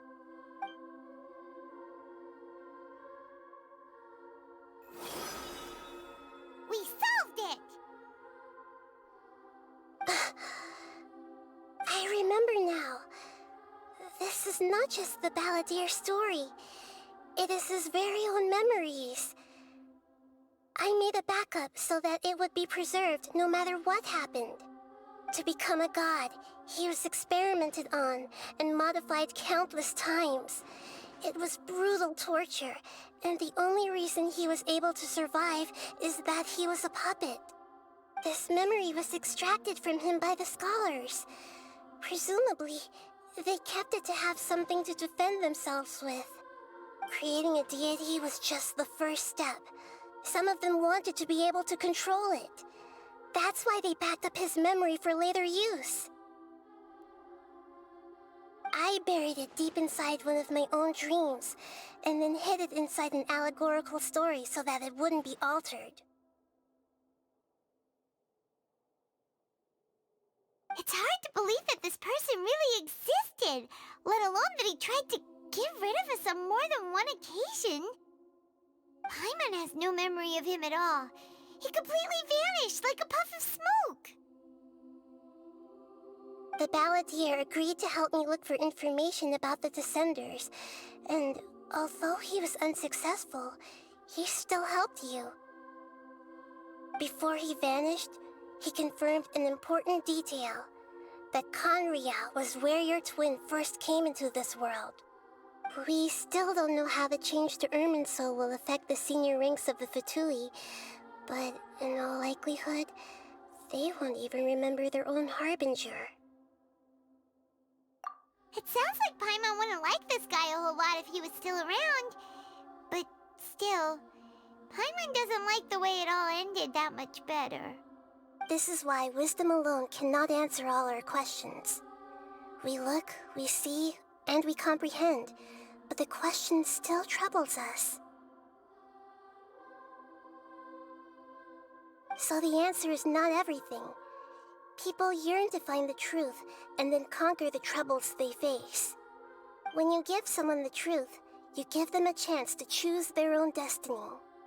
To others looking on, this may seem like a pointless endeavor, but for him, the chance to act on his desire to disappear must have meant a lot. Never forget that even when we walk beneath dark clouds along a road filled with suffering, the light of wisdom is always there, guiding us toward a better destination. And that is what you have been doing all along. Yeah, Nahita's right. Cheer up! How about we go get something to eat? We can pick up this heavy conversation again later. Good idea. Paimon, why don't you take him out for a walk to clear his head? You got it! Come on, Traveler! You need to get out of your head for a while. You'll feel much better after taking a walk.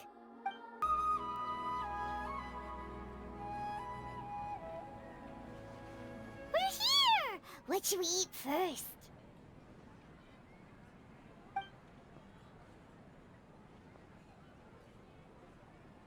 Hey, are you gonna answer or what?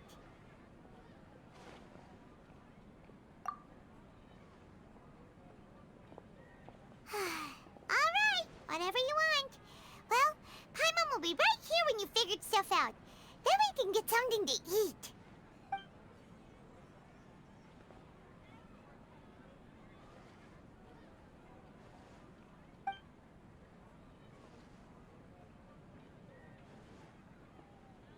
What is it? Have you figured it all out?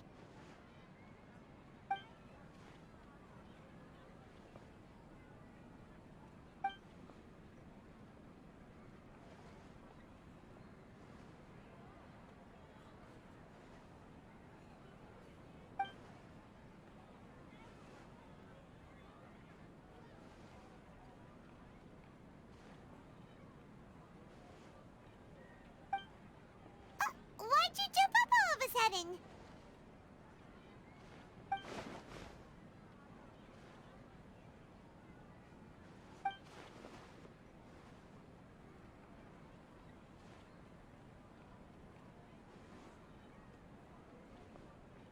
Excuse me, boss. There seems to be a small problem with the last bill.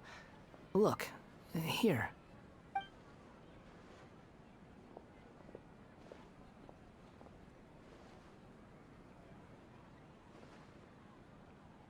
Hey! Hey, wait! You mean me? No, not you. That kid! Didn't you see? Little rascal grabbed my last 2 fresh Sunsetias and ran off. Look, if you're gonna help out here, you can't keep spacing out, okay? What is it? The work's too boring for you? Or has the big city got too many distractions? I wasn't paying close enough attention. Sorry, boss. I think you're right. Maybe it's the city. It's so exciting. It can be hard to focus. Who's that guy? You know him or something? He's who? You're a strange one, kiddo. You say you don't want any money for helping out here, and then when I actually give you some work to do, you keep letting yourself get distracted. I don't want to take advantage, so I'm happy to pay you what I'd pay anyone else. But if you keep acting like this, pretty soon I won't be able to afford to. No, please. I mean it. You don't need to pay me anything. I'm just so thankful you agreed to take on an outsider like me. You're welcome, I guess. But I got bigger things to worry about. Look, we're all out of Sunsetias, and I promised the lady down the street I'd deliver a fruit bowl this evening. Leave it to me. I'll find some more. Just a moment. I'll be right back. Stop. I'm gonna level with you, kiddo. I've never met a worker who said they didn't want a wage before. And at first, I got greedy.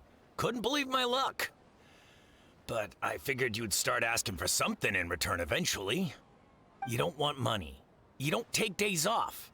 And in your free time, all I see you do is wander around, taking in the sights. Are you a drifter or something? That's right, I am. We can talk more about that later. First, let me get those fruits you needed. Sunsetias, was it? I'll be right back. Hey, what do we do now? Okay, stay out of sight. Don't let him see you.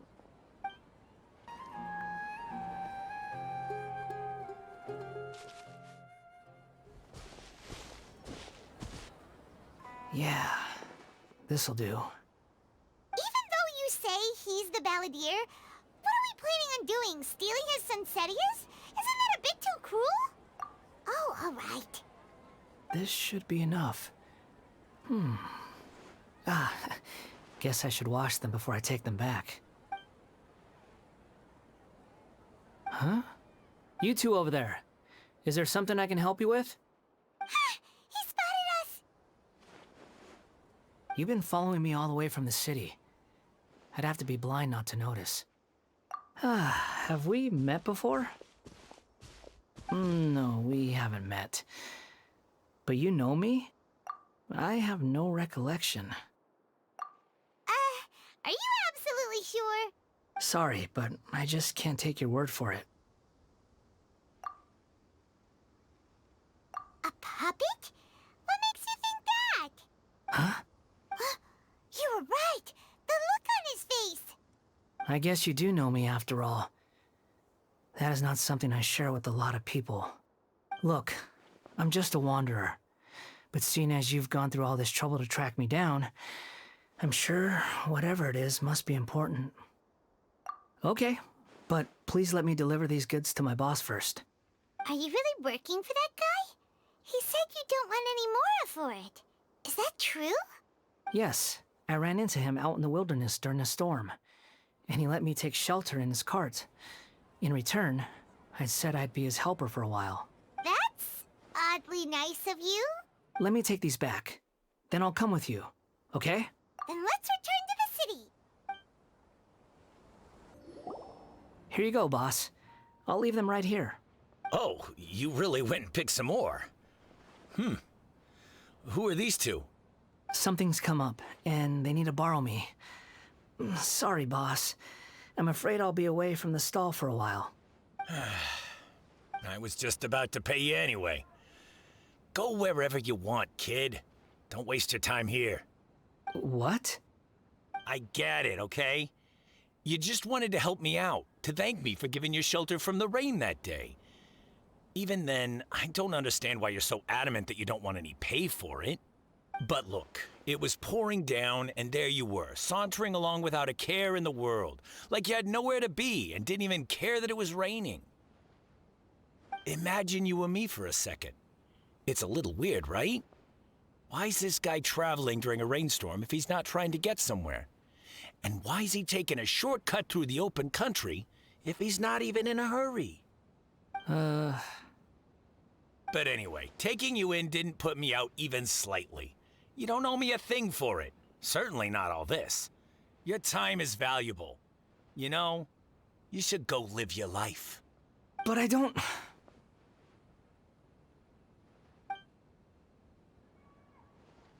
No, you're right.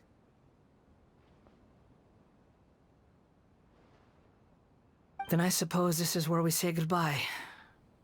Thank you again for taking me into the city. Don't mention it, kiddo. I've run into all kinds of characters over the years. I just hope you find your path. Thank you. All right, done. Thanks for waiting for me. We can go now. Nahida! Nahida! What's wrong? Huh? Are you? Hello. I do apologize for the sudden intrusion. We found this guy in the street, but he doesn't seem to remember anything. So, yeah, quite an eventful walk.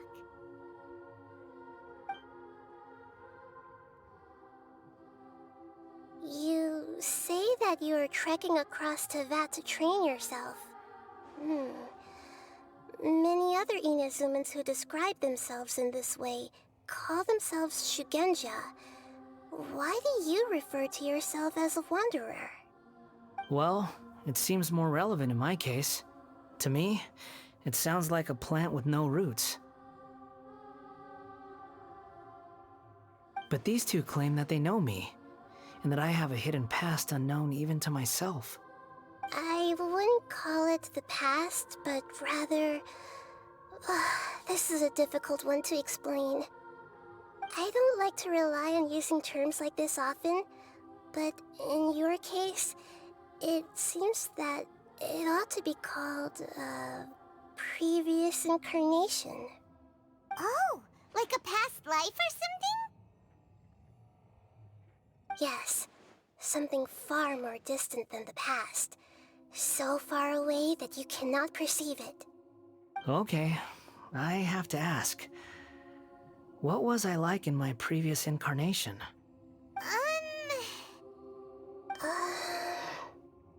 Oh, okay.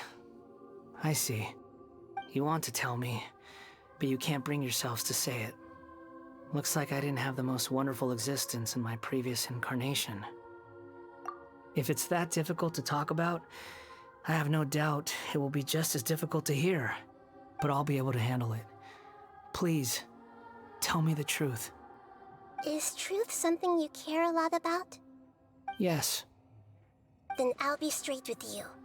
In your previous incarnation, you did many things that would be considered evil. You nearly died because of what other people did, and many died because of you. As a non-human being, you hated gods and humans alike. You drifted from place to place, never able to settle, even where you found status and identity. You adamantly believed that you were missing a heart. Actions rooted in persistence sometimes bear bitter fruit. Sometimes, you have to let parts of yourself go, or you'll never be happy.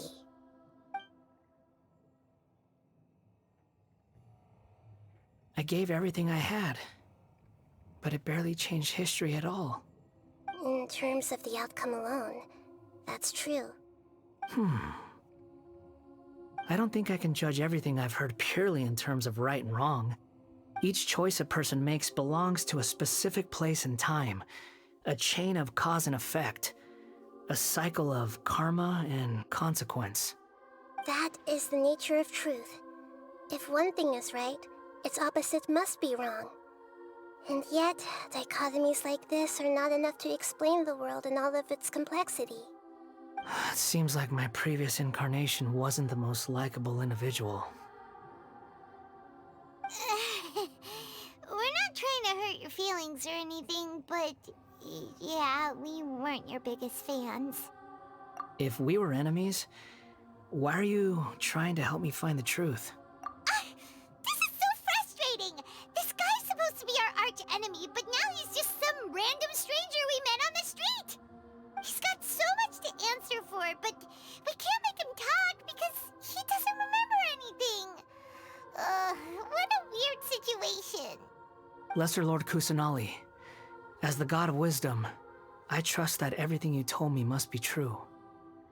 Yes, it's all true. I can even show you the memories themselves, if you're willing. Please, I want to see them for myself. I want to experience my own transgressions. Even though it will cause your present self great mental anguish? I'm just a puppet, with no heart and no name. There is nothing in this world for me to cling to fill the void within me. Except maybe these sins that can never be undone. Very well. As you wish. Wait, shouldn't we go with him? This one's kind of on us for bringing him here. Don't worry. Whatever danger I might face, it's my burden to bear. Traveler, could I ask you to supervise him on my behalf? Oh, good point. Given your, unique situation, we'd better keep an eye on you. Understood. Thank you. Now, prepare yourselves, everyone. This looks like Inazuma. Right now, you're in a dream I created using information extracted from your memories. These memories will show you the raw truth, but be aware that enemies may react just like in the real world. Please be careful. Sounds like an immersive experience. It's a good thing we came along. You don't need to do this for me. I don't deserve your protection. We never give up halfway. Well, we had to once, but that was your doing. All right. Thanks. Wanderer, this is the Shake Pavilion. In your Balladeer incarnation, this is where the Electro Archon placed you after your creation. You had a great many memories here. Is that because this is kind of like his birthplace? You could say that, in a sense. You'll see why shortly.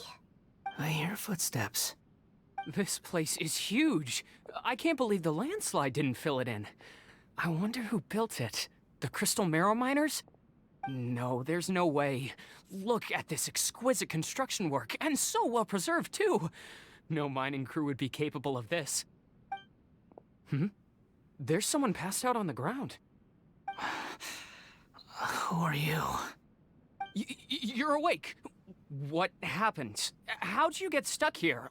Are you injured? Not a scratch. And these fine clothes. Who are you?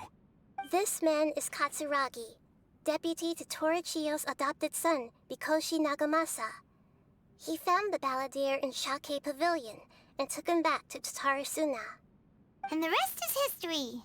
Well, it used to be. In the original version of events, Katsuragi was ultimately killed by Nagamasa. Let me get you out of here. Our people are nearby. Hang in there.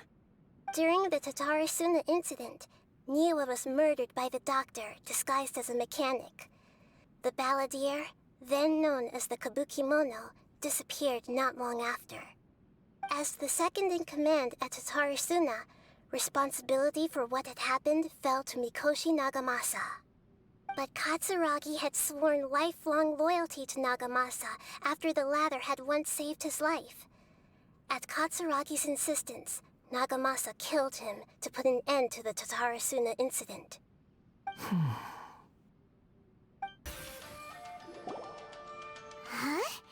What are we doing back here?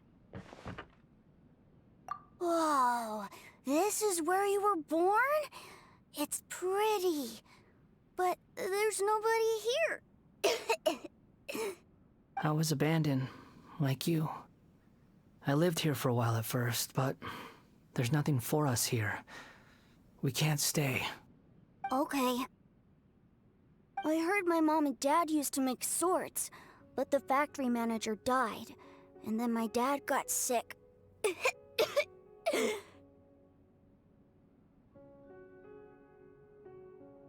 He kept coughing all the time, just like me. Then Mom started coughing too. But you can't. You promised me. Yup, we're family now. We're gonna be together forever and ever. This child didn't have a name. Or rather, the balladeer didn't know what to call him. His father died before he could name him. After his mother died, the child stayed in their straw hut alone. Some of the neighbors helped to raise him. After leaving Tatarasuna, the balladeer ran into this child who didn't have a name, just like him. They made a promise to live together. What happened to the child then? He died from his illness while he was still very young. The balladeer came home one day and found that he had stopped breathing. Hey! What's wrong? Say something! You promised me we could be family! You're no different from Niwa and all the others. You betrayed me too.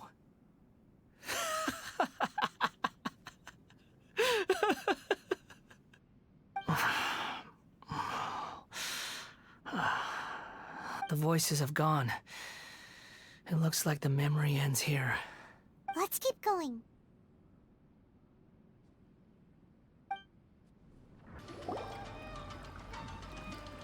This place is dark. Paimon knows this place. It's the Delusion Factory in Inazuma.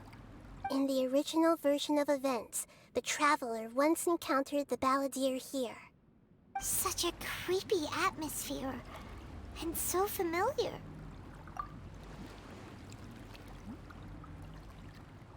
Hey, look over there! Well, well, my fair lady. Is this rundown factory and these incompetent fools all for me? Wow. You shouldn't have. Huh. What do you have to gain from belittling your subordinates? You might not want to admit it, but you are a part of this plan. Perhaps you find fighting in the Abyss to be a more meaningful use of your time? Oh, but of course, even this pales in comparison to being experimented on by the doctor. What a sharp tongue you have. Funny how negotiating never seems to be your strong suit. For the task ahead, I suggest you keep your true feelings to yourself. Save your breath. I know what I have to do. I'm sure you think so, but I still think you need to hear it. Don't start thinking you're invincible, and don't let your emotions get in the way. Surely you're not worried about me. I just can't have you getting in my way. You and Child never fail to find ways to complicate things. I'm merely lighting a little fire in this chaotic nation. But you, being tossed out like trash, must make you want to destroy it completely. Do you remember the last time you were here? That was a lot of swordsmiths you killed. I'm sure the descendants of the Raiden Gokaden are still suffering the consequences now. Look at you. Oh, don't get so sentimental. Now, give that poor little tongue of yours a rest and stop pretending like you're above everyone else. Bye then. See you at the victory feast. Poor little tongue? She's playing with fire talking to me like that. Who does she think she is? Forget it.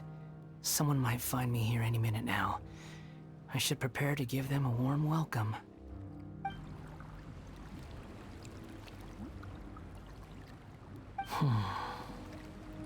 The plot does not end here. There is more of this story to come. Wanderer, are you able to continue? Yes. Please don't worry about me.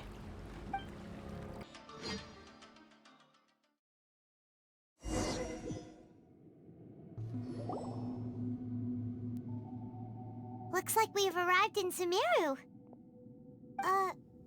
Is that? Considering that Amorta's sage, Nafis, refused to join this project, I'll take part in the experiment in his place. Welcome. I look forward to a fruitful collaboration. When do we start? You seem impatient. You should know that becoming a god is far from a trivial affair. The biological transformation is a lengthy process. As such, I too would recommend that we commence as soon as possible. In the event that a successful connection is established, his body will become permanently bound to the machine, and he will be unable to move independently of it. Nothing worse than what I've been through before then, Doctor. You were the most resilient test subject I ever came across. Thanks to you, I was able to garner a great deal of information. Alas, after that, you were under orders to remain in the Abyss. We barely saw each other, and it became difficult to further refine the knowledge I had gained. That was gracefully worded. Ever wonder what they think if they knew that nothing matters to you, apart from your crazy experiments? I suggest you speak to me in a more respectful tone, Scaramouche. The mere fact of your utility does not make you indestructible. The doctor again? That was uncomfortable to watch. That person gives off a very sinister energy. It's normal for him to give you the creeps. He scares the bejeebers out of Paimon. Let's move on. You're a god. Do you think I'm evil? If you accept that he is you, just as you are you, then yes, you are evil. In your eyes, are there any differences between humans and puppets? Do you think there are any differences between your present self and your previous and future incarnations? If not, then what are the differences between humans and puppets? Whoever has tasted the joys and sorrows of life in the human realm is human. Whoever has loved and lost, cried with grief, howled with rage at the tragedy of death that eclipses the miracle of life, they are human too. I've seen enough of my past. If possible, I'd like to reclaim the sins that are mine to bear. No matter the consequences, I won't run from blame or punishment. Whatever I am due, let it come to pass. Can you return my memories to me? Huh? But won't that mean you'll lose your current identity? I've always believed that human lives follow a set of rules, with each person being a collection of past experiences. As a puppet living in a human world, my life is subject to the same rules. Regaining your memories means reverting completely to your previous incarnation. All the emotions that you discarded will return to you. Are you sure you want to do this? I've lived with a void in my chest my whole life. My creator didn't need me. And ever since I awoke, I've just drifted from one place to the next. But then I met you. And I finally realized that reclaiming my missing sins might be my one opportunity to become my true self.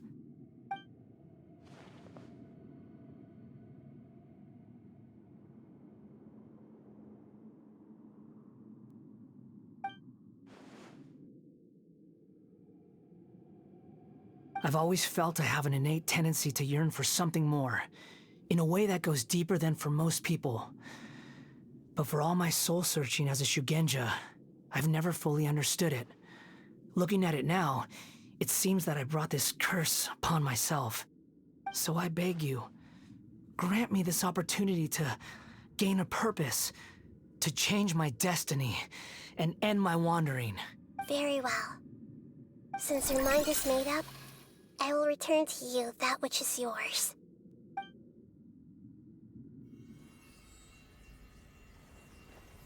You have made your decision. Now, take this.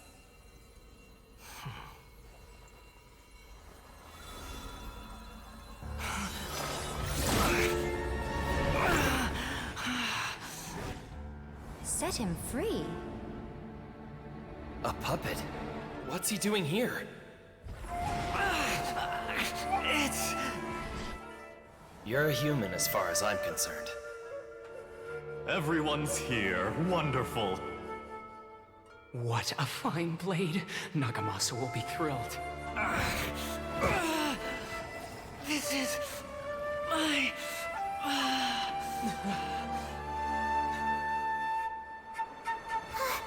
Is he alright?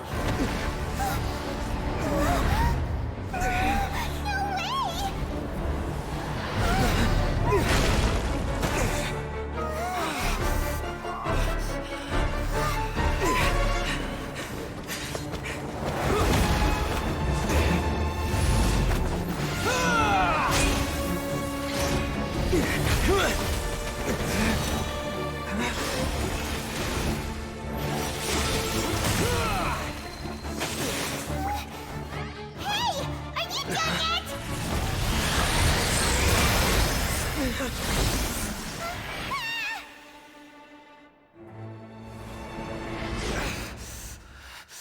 All worthless dross will be purged. That's why this won't be the end.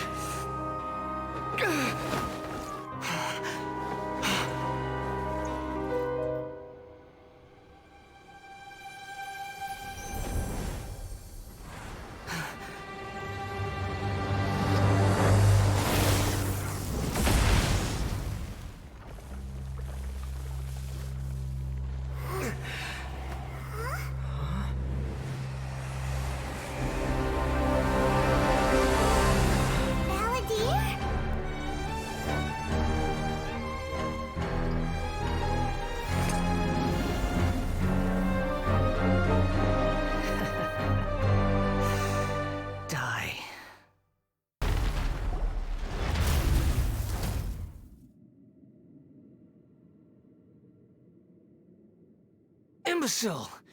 Get out of my sight. It disappeared. Did we win?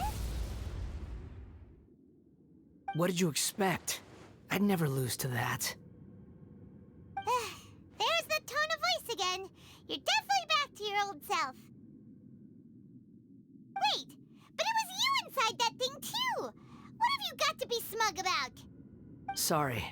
I'm harsh on myself and everyone else. Just the way I am.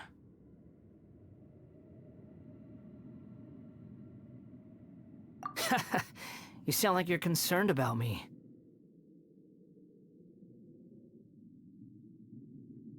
But don't worry. Thanks to you, even if I didn't change a thing, at least I now know the truth. The memory recovery seems to have been a success. This dream has served its purpose. Come on. Let's continue this outside.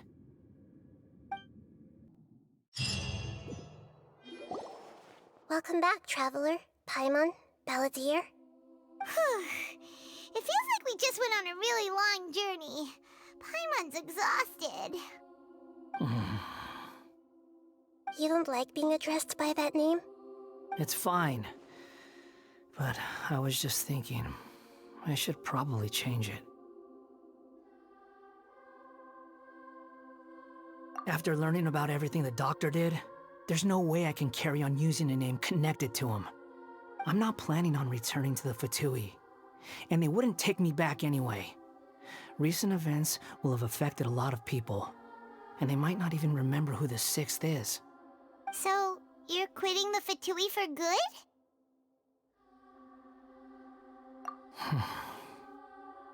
It's like you said, Lesser Lord Kusanali. Everything may look futile, but it wasn't completely meaningless. At least I made a lot of people forget about me. But that doesn't mean your own past has disappeared. Of course. And your main goal, for which you gave up everything you had, you weren't able to achieve it. I hope you can see and understand that. Changing the world, changing the past, changing the fates of other people, these are not simple things to accomplish. What you were looking for is complete annihilation. But this is just a fantasy. Even if the Balladeer is removed from existence, the world will not heed your will. Indeed. How ridiculous. Do you regret doing all that when you've gotten so little in return? Even if I'm completely worthless, there's nothing in the world worth regretting. Lesser Lord Kusanali, you purposely left that information in Irminsul, didn't you? Yes, and I took pains to make sure that you'd acquire that information naturally. Why would you go to such lengths? You trying to win me over too? In all honesty, your past experiences have made you a useful asset to Sumeru and to me.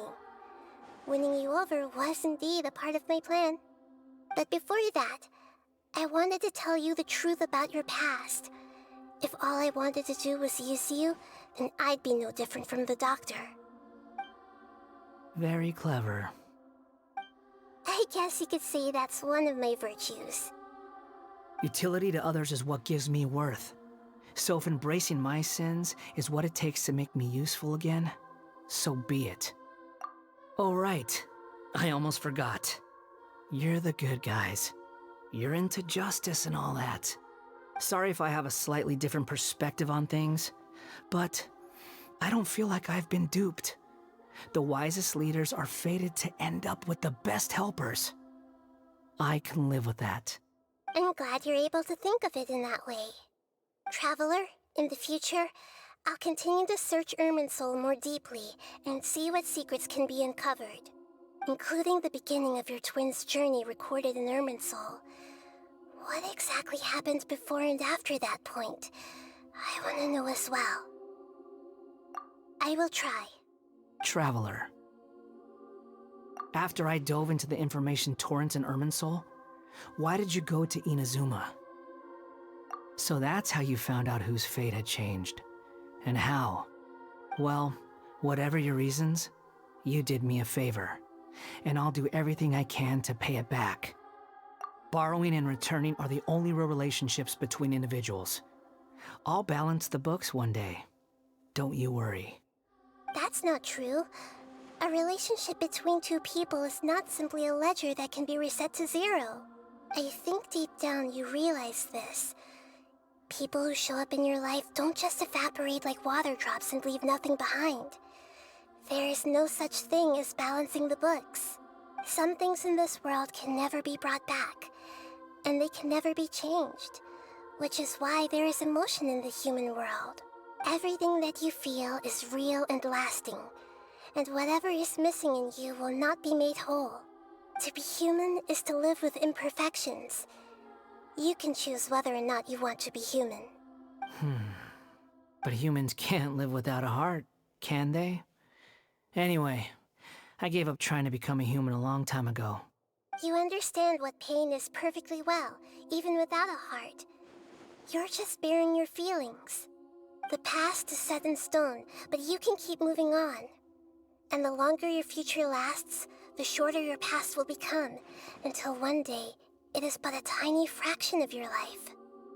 Sounds like you've got a future planned out for me.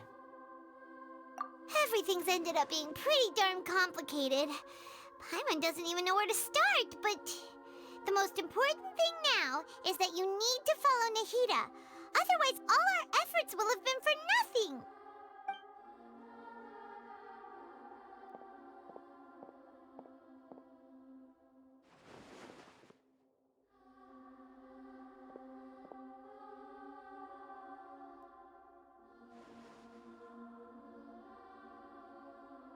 Then I guess I'll be helping you from behind the scenes from now on. I'm glad that you've accepted our proposal. Why don't you choose a new name to celebrate? Ooh! Paimon wants to pick an ugly nickname for you, too. Why? Because Paimon still doesn't like you that much. Then I hope we don't see much of each other in the future. A name is life's first gift. You didn't say it out loud, but I know that's what you're thinking. The Traveler and Paimon have helped you a lot. If you can't decide on a new name, maybe you can ask them for ideas. No! Paimon only does nicknames. If it's a serious name you're after, it's all yours.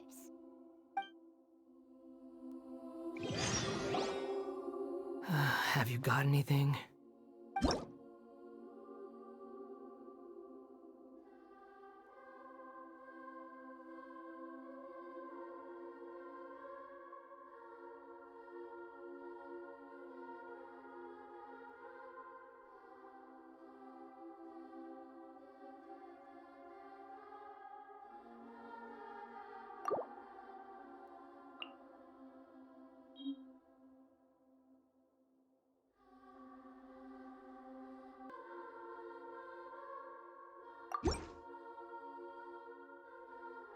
Are you sure?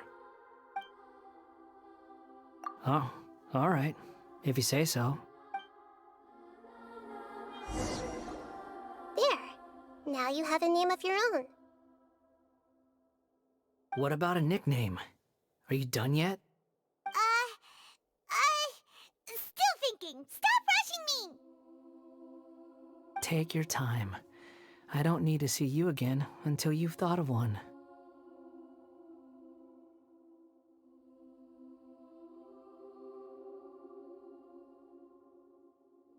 Everyone who manipulated me and made me suffer will have to pay the price. You mean the Fatui? The doctor, at least. Now that your stance has changed, I believe your future path will change accordingly. But it won't be immediate. You still need some time to compose yourself. One more thing. There are still some descendants of the Raiden Gokuden living in Inazuma. Some of them know. Well, they ought to know about the connection between Raiden Gokuden and myself. I don't plan to leave Sumeru for the time being. If you see them in Inazuma, please tell them that I was the one responsible for the Raiden Gokuden's downfall. Even though the events have been erased from the world, they still deserve to know the truth. I see. That is up to you. Huh? But if we do that, then... It's fine. Let them stab their blades into my chest if they so desire. Maybe that's how it always should have been.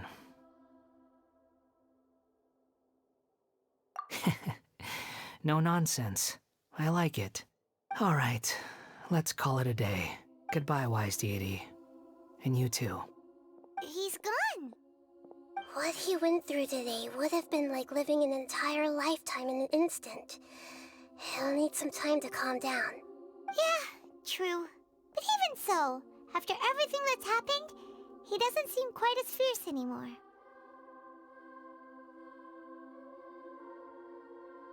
So we can finally go eat? Paimon is starving. Thank you both. I hope you will find somewhere nice to go and relax for a while.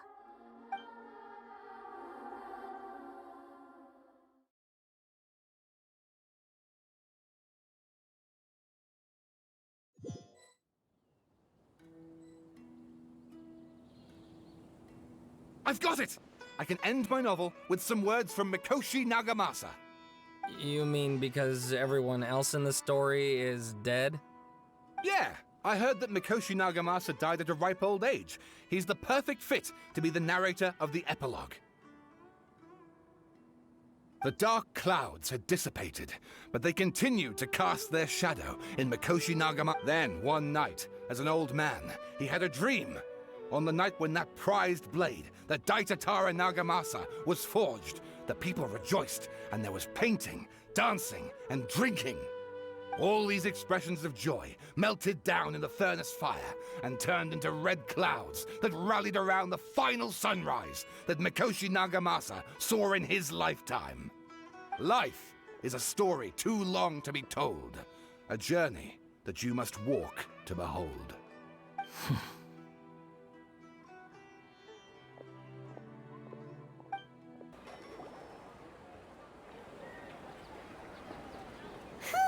It's about time we had a break.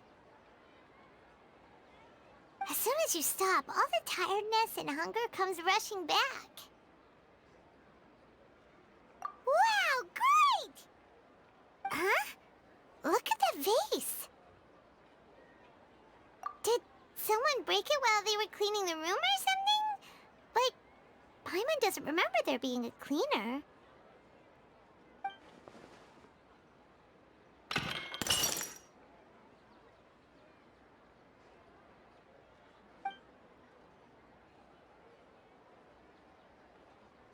You sound lost and confused.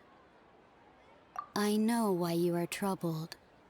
Any who knew of this would find their mind overwhelmed. Huh? Is there someone here talking to us? Unfortunately, the fate of Tevat cannot easily be changed. Perhaps a god may have a slim chance. But for anyone else, who can say? When a small animal runs into a tree trunk, though the tree may sway, it is not displaced. The same is true of fate, like a vase that falls to the ground. Whether it is broken by a cat or by a bird, the result is still a broken vase, is it not? Who are you? How do you know about all this? History does not change easily, but human hearts can. Believe your own eyes. Only that which you see is true. What is unseen is but an illusion. The voices disappeared. And who the heck was that? And what were they doing coming out of nowhere and saying all that scary stuff?